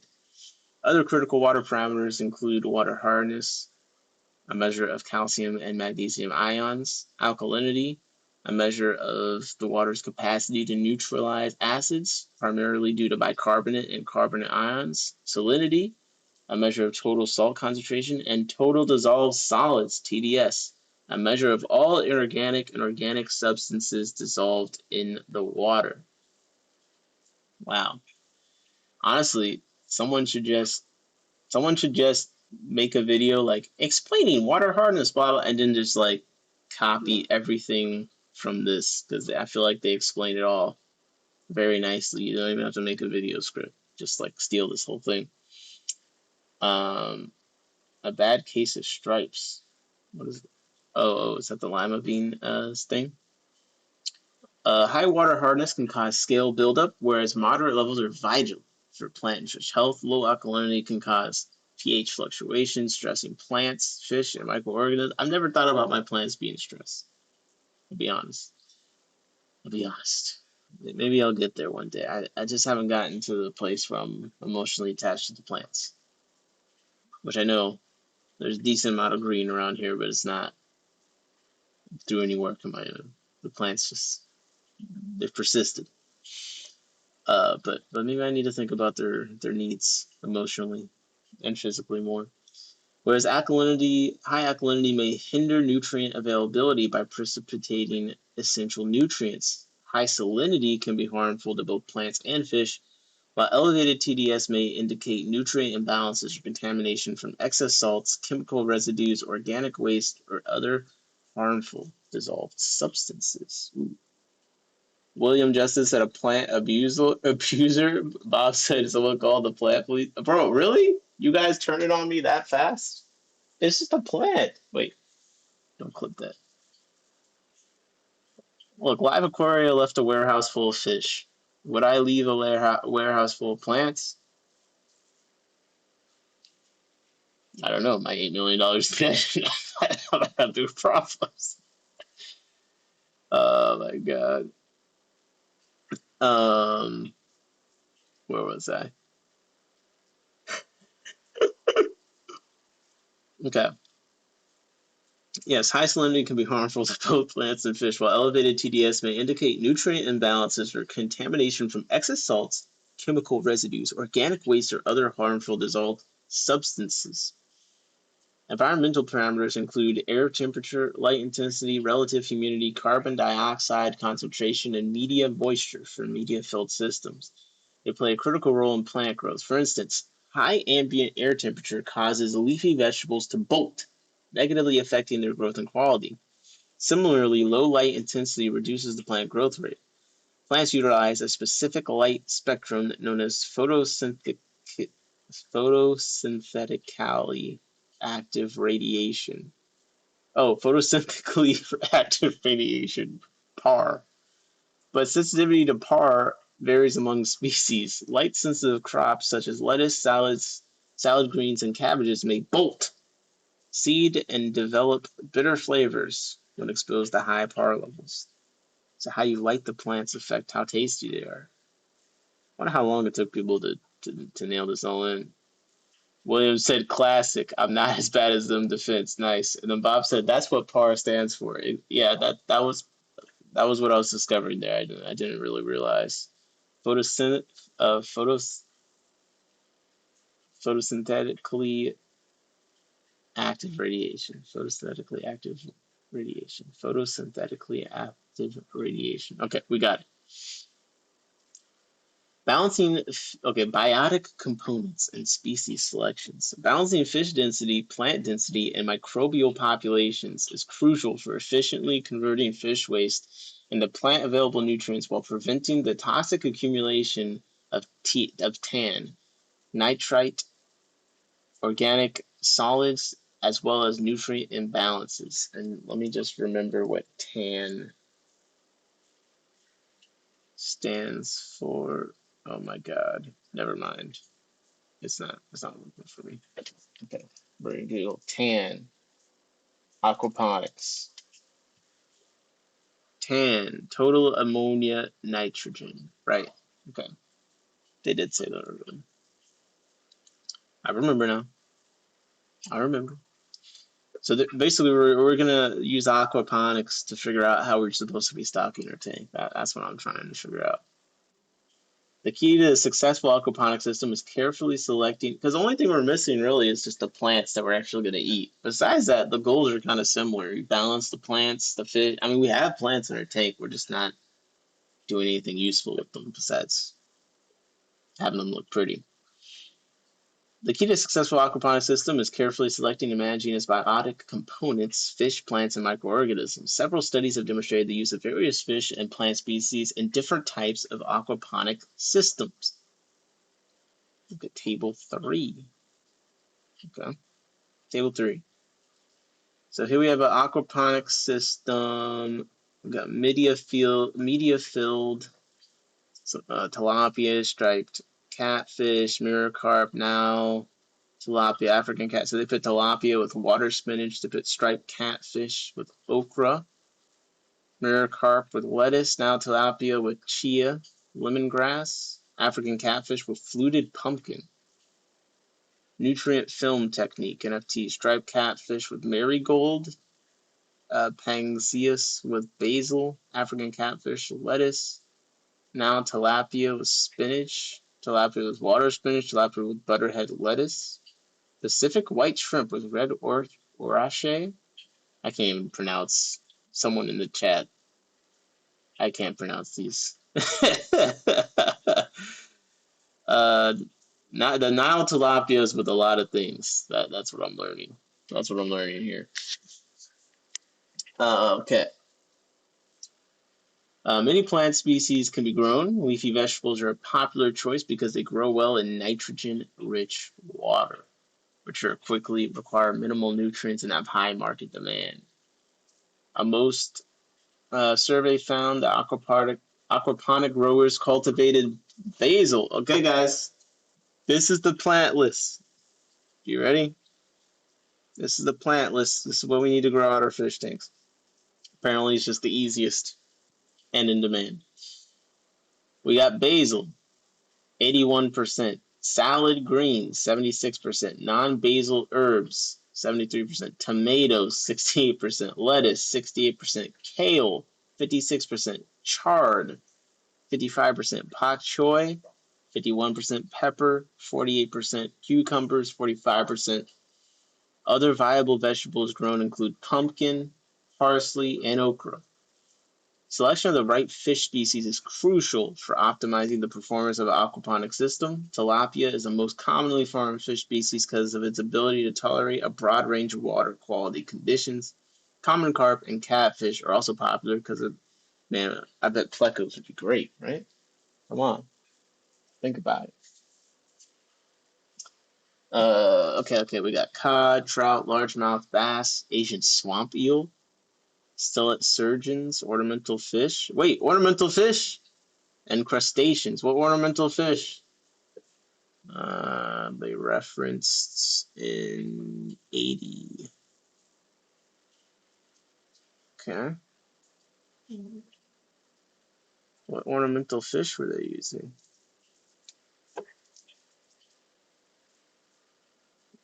There's not a full PDF here, is there? Okay. We'll have to go down that rabbit hole another time, but apparently they've done ornamental fish somewhere.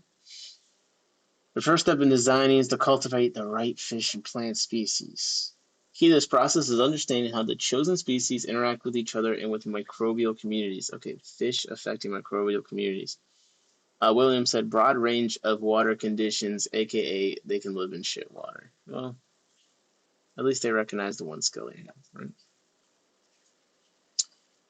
Microorganisms convert fish waste and residual feed into essential macro and micronutrients that plants can readily absorb. The size of the grow bed as well as the fish tank and stocking density must be balanced to ensure that nutrients produced from fish waste and residual feed match the rate at which plants uptake them. Okay, so the fish gotta create waste at the right speed. Okay. The speed of the poop and the plants gotta match. I'm picking up what they're putting down. Additionally, the water quality parameters of the fish must match those of the selected plants to prevent stress on either component of the system. And then we looked at the list of some fish to plant matches earlier. Microbial communities in aquaponic systems. In aquaponic systems, microbial communities develop in distinct microenvironments that are shaped by varying environmental factors and water quality profiles. These microenvironments support communities of autotrophic and heterotrophic microorganisms, which are essential for organic matter, decomposition, nutrient transformation, and regulation of water alkalinity. Let me just look up again what autotrophic means. Oh, look at this. Look at this helpful graph. This graph looks like it was made for someone on my level. Autotrophs and heterotrophs. Okay, autotrophs make their own food. Heterotrophs consume food made by autotrophs.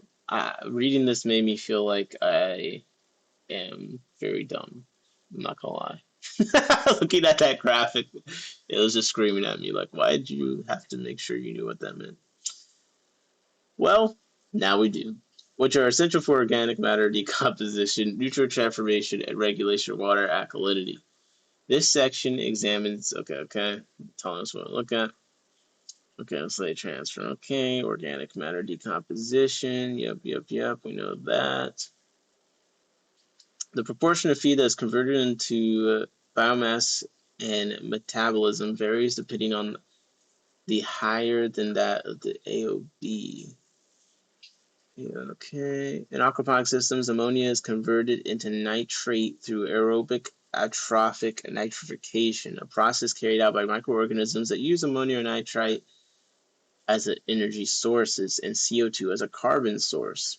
These autotrophic nitrifying bacteria. Okay, that's interesting thinking of them as autotrophs because like one makes the ammonia into nitrite and then another one is eating that nitrite. Okay, I get it. I get it now.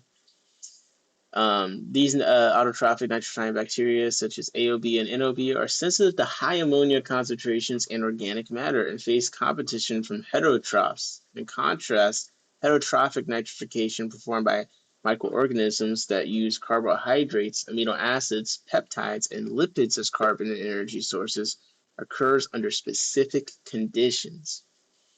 The one-step nitrification process, which converts ammonia directly into nitrate. Ooh, okay, hold up. Shortcut. A couple fish said, damn, we still live. Just finished a maintenance call on my cousin's CPD tank.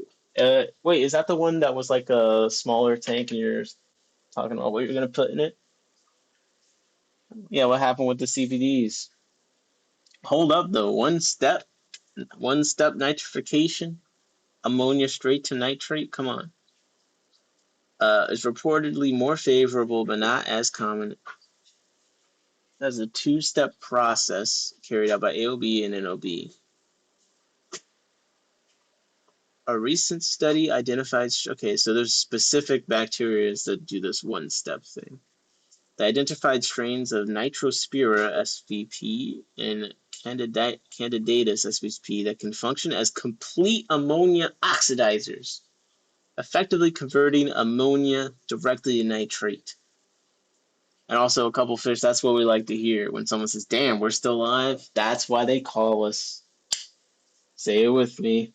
The hardest working fish stream. Come on, bro. You know what it is. A couple fish said nothing happened. Everyone is doing great. Just topped up botanicals, trimmed and replanted plants, and removing some filamentous algae. You know, come over to my house anytime, man. I knew I could use your services. That sounds like a great call. That sounds pretty relaxing when you put it like that.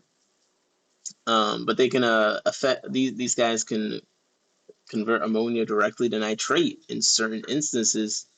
Comomox nitrospira spp were also observed to contribute to ammonium removal under conditions where ammonia concentration was maintained below 23 over time, indicating a stable, steady-state environment within the aquaponic system. Nitrification efficiency depends on adequate dissolved oxygen with concentrations below 5 milligrams per liter, leading to reduced ammonia and nitrite oxidation rates. Furthermore, under anoxic conditions, nitrate can act as an alternative electron acceptor and undergo reduction to nitrogen gas through denitrification. What the? I gotta Google electron acceptor. Okay. Yo, is electron acceptor like Hassan's alternate name for his dog? Oh no! Electron acceptor is okay. Let's look at something that isn't AI. Electron acceptor is a chemical entity that accepts electrons. Wow, who would have thought? Transferred to it from another compound. Electron acceptors are oxidizing agents. An oxidizing agent is a substance in a redox chemical reaction that gains or accepts/receives an electron from a reducing agent. Okay, this is really stacking up. Okay, I get it. I get it. We dove deep. Yep, that's right, JP. Hardest working fish stream. Let's go. Hardest working. I need a shirt that just I need a shirt for us to have, and it just says hardest working. That's it. No explanation. Just hardest working. Um, Denitrification relies on several key enzymes such as nitrite reductase, nitrous oxide reductase, nitrate reductase, and nitric oxide reductase. I don't know why I'm saying it like that, but it was fun. Denitrification can occur through two pathways, heterotrophic or autotrophic. Okay. So the heterotrophic process is more commonly observed and carried out by archaea bacteria and fungi. Heterotrophic denitrifying microorganisms use carbon sources such as methanol, glucose, and acetate to meet their energy requirements.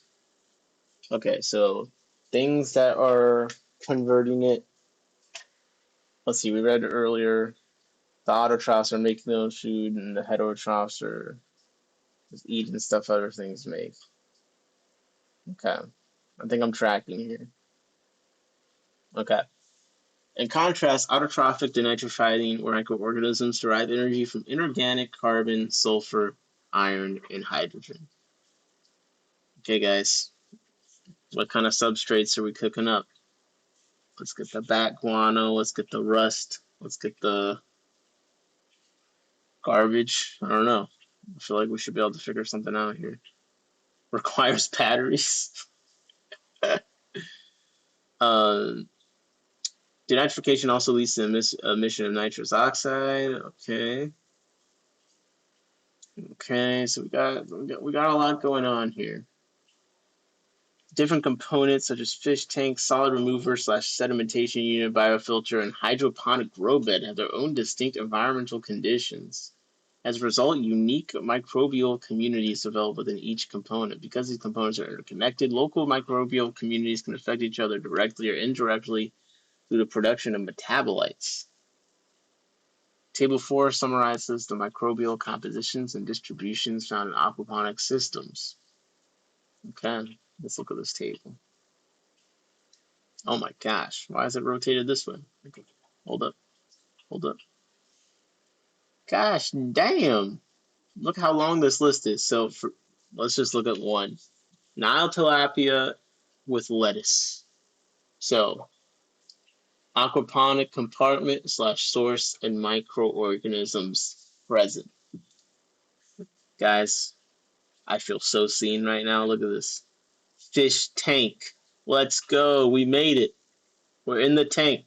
Fish tank. Archaea belong to the Thermochoda Urashota phylum with dominant genera Candidatus spp, Sonartrium spp, and Methymycilicoccus bacteria dominated by proteobacteria, alpha proteobacteria, gamma proteobacteria, beta proteobacteria, and delta proteobacteria, bacteroidetes. The fudge is this word? Bacteriodota. Okay. Bacteriodotis is composed of 3 large classes of gram-negative, non-spore-forming, anaerobic or aerobic, and rod-shaped bacteria. Okay, there we go. I knew that. Sphingobacteria, flavobacteria, and cytophagia. Firmicutes, nitrospirae, planktomites, acinobacteria, Clostridia, Bacilli spp, Fusobacteria chloroflexi. That is all in the fish tank. I am not reading any more of these names, but just for a visual, this is all the stuff in the fish tank, and this is all the stuff in the grow bed. There's a lot in the fish tank. So, Banal tilapia, they're powering a lot of bacteria. I like that they include down here the fish intestinal contents for which bacteria were in there. That's kind of interesting. Wow. Okay. The more you know. The more you know. Jesus. Okay. I need some pictures. I need some pictures. I need some pictures. I have this article pinned. If I had to pick one for all of us to read and come back in the Discord of what you found, this is a great one. I feel like there's a lot of interesting stuff in here. I mean, I kind of already learned something just going through the freaking intro where they're explaining. They're very thorough in all this stuff. It actually isn't that long. It's only 28 pages. We actually made it through a good bit of it. But I'm gonna cut it there. We basically read. Oh wow, we maybe I do know how to read a little bit. We went through a good bit of that. Okay, what else? What else is going on? How's everyone feeling? You feeling good? You feeling good? We're coming in for the close here. I can't torpedo my life entirely. I need to get up tomorrow, get these orders together, and I gotta go to work. But the hardest working fish stream. I need to look at Aquabid real quick. I mean, I still watch the killifish section like a hawk. Like a hawk. Oh, excuse me. Oh, excuse me. There's been some interesting stuff popping up. Not as much of the other month. The other month there was like killifish heaven. I'm not gonna lie. Um, there was some Niger Delta Galaris pairs on here, but it looks like they went. It looks like they went. Ada's giving me. She's harassing me right now. Ah, Ada. She wants this to be a cat stream so badly. She really does. Okay. I think that I really want to make a Tristan's fish order in 2026. Tristan's tropical fish. I don't think I got the tank space or the budget to do it this year. I just don't think it's going to happen because, I got to get this ACM swap. Then December, we got the ASCM swap. So I think that there's a lot of swaps. There are a lot of things happening. I don't think it's going to happen this year. But I was looking at a site, and one, I have all male Epistogramma Elizabethae. And I was looking, I saw he has females, just females listed. So I was like, I need a female. What else would I get? Now, the female's already, that's $50 down the hole already. Jacob said, watching the pods a little before bed. Do love to do that. That's a nice thing. Like, another reason why I like this rack here, and appreciate you, Jacob, still rocking out with us. But like every single 5 gallon there has isopods in it, so I can always just look to the side and see some isopods. But I'll be honest, Tristan's tropical fish, I'm watching like a hawk because he always has some nice pistos in here. And oh wait, there's a sale. Hold up. See, this is where it gets dangerous. This is where you start negotiating with yourself, you know?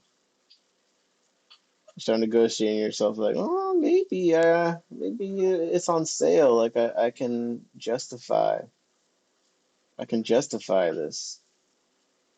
Like he's got wild caught Apistogramma giesii. Now this is interesting. Apistogramma Erythura trio. I feel like I was just looking these up, and it's on sale. So it used to be 110, now it's 65. Man, what? What is this? Which one of these pictures is real? Someone tell me what these look like. Come on. I mean, that looks relatively good. We got a video. Okay, we got a care guide. What? It kind of looks like a cockatoides version of a blue flame. Now, some of the saturation here is looking pretty suspect. So I'm I'm gonna have to go to another video. But what the hell, bro? There's no way. It's like a cockatoides blue flame, man. Someone help me. Someone help me. See, this is why looking up fish is bad. Okay, I need a video where they look uglier. Zeppelin Creek has them. Man, it doesn't look as blue as the one video, but it still looks pretty cool. Okay, here we go again. Another video making it look super blue. God damn it. A trio? Oh, okay, well, we'll see how long that lasts. But I'm looking at that. I'm looking at the red shoulder, the extreme red McMaster eye. That's a pretty nice one. It's like $100 a pair in the LFSs I've seen them in. I've seen them be pretty expensive, but I don't know if that's come down recently. I feel like the when I look up the Epistogramma uh Veneniata, I feel like they also are another one that I really like. Like it's just a little bit different, you know. It's not the usual red flame, blue flame stuff. God. But yeah, you see what I'm talking about. I want to make a Tristan's fish order so badly. Next time I just have like some extra money or space, but I don't think that's going to be until next year, unfortunately. So someone get this trio and send me pictures. Interesting. I didn't see the wild that is sold unsexed. Interesting. Okay. Tristan West African cichlids. Hold up. He's got the transvestitis. Ooh. Pelvicochromis crebensis lobe. I might actually need a pair of these. Oh, he's got the subsalatus. I want the subsalatus, man. Look at this. This is allegedly a subsalatus. That's what I want. This is allegedly the exact one that he has listed. God damn, man. He's got a lot of stuff that I like right now. And it's raised by him. Oh, man. I should never have come to this site. Audra said, I love that red belly. That's what I'm saying. Set up a bathroom take for them? Hell no. Hello, Nikki. What's up, Audra? Can't pass up a good deal. You already need the females. I mean, that just looked awesome. It really did. He's got some great fish and some pretty great, like the subsalatus at 30 is pretty good. The pistos, we got some deals on things. It's pretty good. He's got some zebra cars. Interesting. Man, I need to get like Tristan. He's breeding a lot of.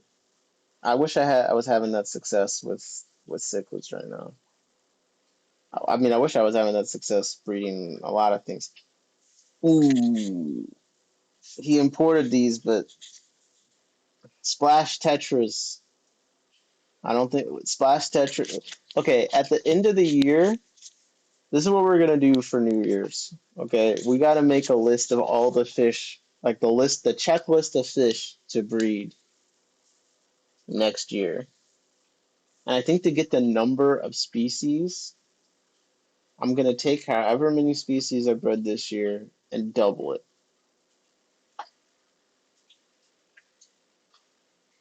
Yeah, that seems reasonable. Whatever number of species I breed this year, I want to double it, at least as a goal for next year. My humpback dragon puffer spawned again. Just stopped collecting wigglers as Pops was getting mad. Otter said, "Damn, man, that is awesome that you're getting them to spawn." You guys gonna do BAP competition again next year? Yeah, I believe so. I believe so. I mean, why not?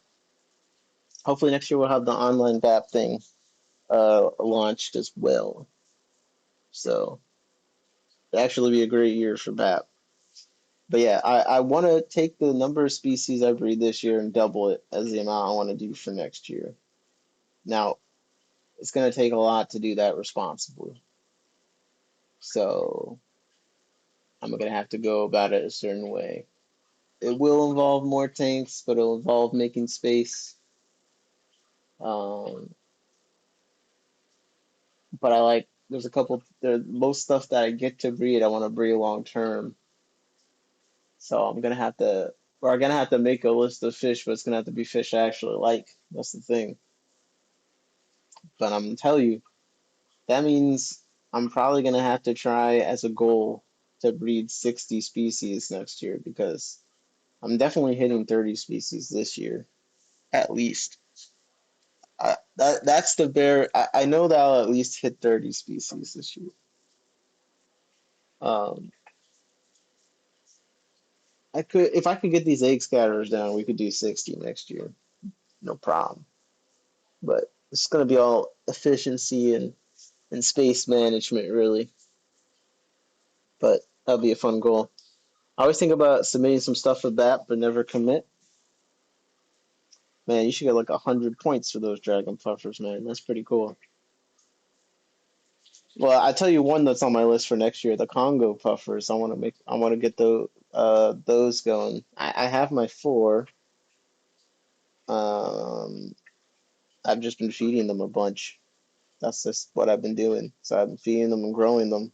So then maybe next year will be the year of the puffer. Like, so what we'll do is we'll do a stream and it'll be like, okay, this is the number of species I want to breed this year. Whatever that number is. And then we'll have to make a list. So that way it's not just like random species. Like we like make a list of all the species. So maybe it's not even double. Maybe it's like the same amount of species at least.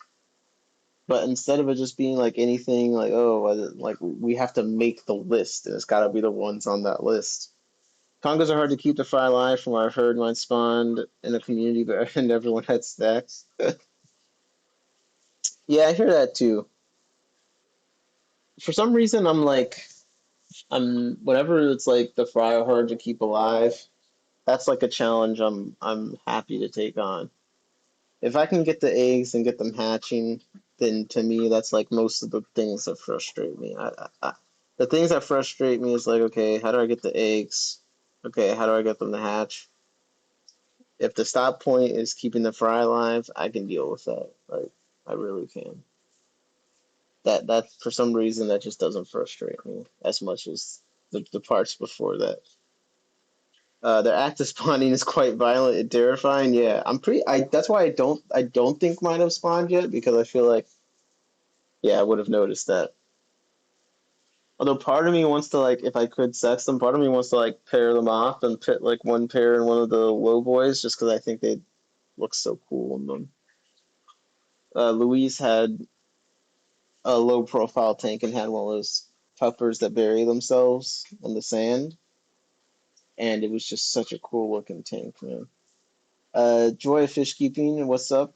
Good night, all. Working in a few hours. Take it easy, man. Take it easy. Have a good night.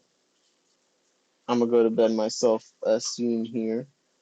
But I owed you guys an update on a couple things. So we didn't get through quite everything, but we did get some of the important stuff. I'm gonna just go and look up how long it takes for Imperial Lapis Tetra eggs to hatch, and then I'm just gonna watch this egg container over the next few days, like with bated breath, like please. And I'm seeing right now the P Puffer Death Squad. I deployed in the Epistogramma Agazizi Alacure tank. The snails were definitely eating some Episto eggs. And I'm just watching them slaughter every snail. And it just like puts a smile on my face, man. If I could hit a button and it killed every snail in the fish room, even if I had to include the mystery snails, all of them, and it just like eliminated them all the eggs, everything, I would hit that button with a smile on my face. I would just like mass extermination. We're working on it. We're working on it. One slaughter at a time. I had two males hanging from one female at a time. I almost cried. My hubs told me to chill and remember they know what they're doing. That's crazy. That's so crazy. Call them, they know what they're doing. This got the freaking beaks just hanging on the female. That's crazy. A puffer keeper who wants to eliminate snails. I mean, I can start a tank just for them to eat. The thing I do like about the Congos, like I don't really like feeding the pea puffer snails as much, but the Congos, it's like snails in the wild really are like a significant portion of their diet, like specifically snails. So I love feeding the snails to them because one, I know that's like one of their staple foods, but then two, just the way they react to the snails is so like you can just tell they love eating them, you know. And then they actually like eat the whole they like just chew up the entire snail and spit everything out. And then because I'm breeding the Pelvicochromis Drachenfelsii with them, which is a great combo. The puffers plus the cribs, they seem to really understand each other. Um, but you can see kind of how the cribs are detritivores, like, and they don't even eat like that much protein and stuff. Like that's why they can get those infections because it takes a while to digest things. But you can see how they kind of like detritivores because the Congos will chew up the snails and spit out whatever, and you just see all the little cribs coming into the sand and just like pecking and just filtering out, you know, everything that the pea puffers maybe the small amounts it missed. And I just kind of in my head I like to imagine that this is like something that happens a lot in nature, like the Congos chew up a snail or whatever, spit it out, and then you got all the other fish that are like little detritivores just picking them up. Audra said, TBH, my peas hardly eat snails, and when they do, it's a huge mess and lots of half-eaten snails. Exactly. Because I think that people, myself included, I thought that the pea puffers, like, actually, but one, I thought they, like, snails was, like, one of their, that's what they like. I think they eat some snails, but I don't think that's, like, necessarily their specialty. Like, I think it's just small little things in general. But, like, I thought they actually, like, would break the snail shell or something, but they don't. They just, like, try and bite and pull the snail out, but a lot of the time they don't get all of it. And then, yeah, it's half eaten. And I found the same thing. So I like feeding my pea puffers other stuff besides snails, but I will use them as snail control because I have other things in the tank that will eat the snails after they have killed them, and then the snails are all dead. So I deploy my squads of pea puffers. Usually it's a group, it's not one, it's usually like three or four. They all swim around together, and then once they're done, once they've been there a while, and the tank snail population is down. I see empty shells everywhere. I'll put them all back together. So probably it'll work out that by the time I'm done having them in the tanks they're in now, I'll have a tank open to try and breed them in, and then I'll just have my squad for eating snails, and then when they're done with that and all fat, I'll have my squad for breeding. Oh, excuse me. What's up, Beto? How's it going? How is it going? Oh, yeah. Um, any kind of streams you guys looking for? I have some stream ideas coming up, but just let me know if there's anything you're craving. I mean, I think we're at the place right now where we really kind of, we like to hang out, we like to chat, it's whatever, and it's kind of chill. If anyone has any particular thing they're craving, I got some ideas for people want to bring on stream and other stuff. Beto says you got me thinking of painting some pea puffers in my cribs. Yeah, who keeps pea puffers with other fish? Let's get a list of fish you would keep pea puffers with. I've kept pea puffers with a decent amount of things, and yeah, I'm just showing that Ada has been in my lap for a while. She's demanded attention, so I'm just if you're gonna sit on my lap, you're gonna okay, gosh, too much petting, Ada, too much petting. It's so funny when cats they're like, I'm gonna ram my head into your hand. I'm gonna demand attention. Then you give them all this attention. Then they're like, wait, not like that.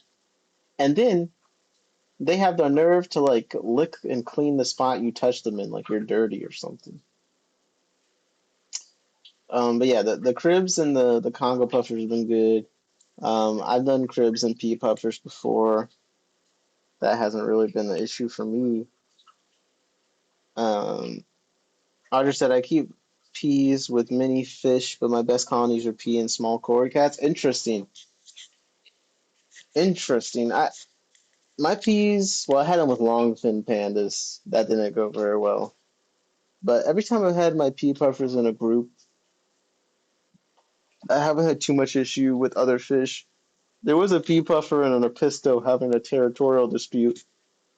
It was kind of funny seeing a pistol ram into a pea puffer, and I'm like, but they seem to figure it out, and then there hasn't been any issues. So I just think in general, fish that know how to enforce their own boundaries and aren't like pushovers are probably fine with the pea puffers. Maybe fish that are prone to being bullied, you just want to watch it more. But if you have a big group of pea puffers, which if you can get a group of 8 pea puffers, that'd be nice. They say 6+. It's kind of more the merrier. I want to get more pea puffers, honestly. Then I could do death squads of 10 at a time. Because honestly, they don't really seem to care. As soon as I plop them into a new tank, they just start killing stuff. So they don't really seem to be too bothered. And I've had them for a while now, so I'd like to think that they kind of know the deal. I just said I like to keep 10+ together, and there are nip fins of other fish for what seems like fun. William said, like I'd seen from The Office, I want you to manage me how I want to be managed when I want to be managed. Yeah. Steve said mine fit the murder being persona. They didn't like anyone else. How many did you have together, Steve? I haven't had. I keep mine with shrimp pretty regularly with lots of stuff. I mean, they've never been like murder beans to me. They just kind of seem like they can be assholes. But again, to me, they act way different when you have them in a group. When they're in a group, they just seem like they're not bothering other fish that much. Yeah, I think three. I think you would see that kind of stuff for sure. Nick, at least depending on what you had them in. Nick, get 20+ and you'll love it. That's on my bucket list is to have a big group of 20+ and a 40 gallon or something. That'd be a pretty cool tank. That'd be a pretty cool tank. The low boys were supposed to be like that, but then I realized that I wanted to put more fish in them. Okay, sue me. In my experience, the less you have, the less interactive there be. A big group is a sight. Ooh, okay. Listen, I'm on board with the big group of bee puffers. I'm on board with that. But okay, me and Ada gotta go to bed soon. But it's been a good. Okay. I thought she was like trying to like nip me and say, but no, she just want to go back to looking or something. But yeah, I gotta go to bed. But it's been good hanging out again. You know, it's been a minute. It's been a minute. But here we are. Here we are, hardest working fish stream. 1 a.m. Come on, man. Come on. That's right, JP, hardest working. I just said that's a beautiful kitty. Aw, thank you. This is my cat, Ada. This is Ada the cat. And yes, usually late at night, if I'm streaming too long, you guys don't see it, but she'll like come and start tapping at my arm and like trying to get me to make space so she can jump up. So that's how I know when I've been streaming too long, because then Ada insists to jump up because this is usually the time that I say is hangout time. I say, Ada, we can go hang out. She wants to hang out. It means she wants me to go to bed so she can lay on top of me. And then she usually sleeps on my like on my lap or like in between slash on my legs or on my feet. There's anywhere in that whole section. Sometimes all the way up on my chest sometimes, but usually she likes being like on my legs where she can like halfway hang in between them. And it's really hard to keep the circulation going like that sometimes. William said the hardest working fish stream. Let's go. That's right. Hardest working. Let's go. Come human, I need a warm bed. Yep. She was no dummy little heat sucker. It is mutually beneficial though. But as it gets colder, sometimes it is nice to have a little rug, a little fur ball. Yeah, Ada. Yeah. Yes. Yes, we like to hang out. Oh my goodness. Yeah. You like to stay clean. I see that. Okay. So everyone, thanks for hanging out. It's been a good time. I'll see you soon. I'll see you soon. Don't be a stranger. You know, harass me in the Discord all you want. But in the meantime, you can hit me in the Discord.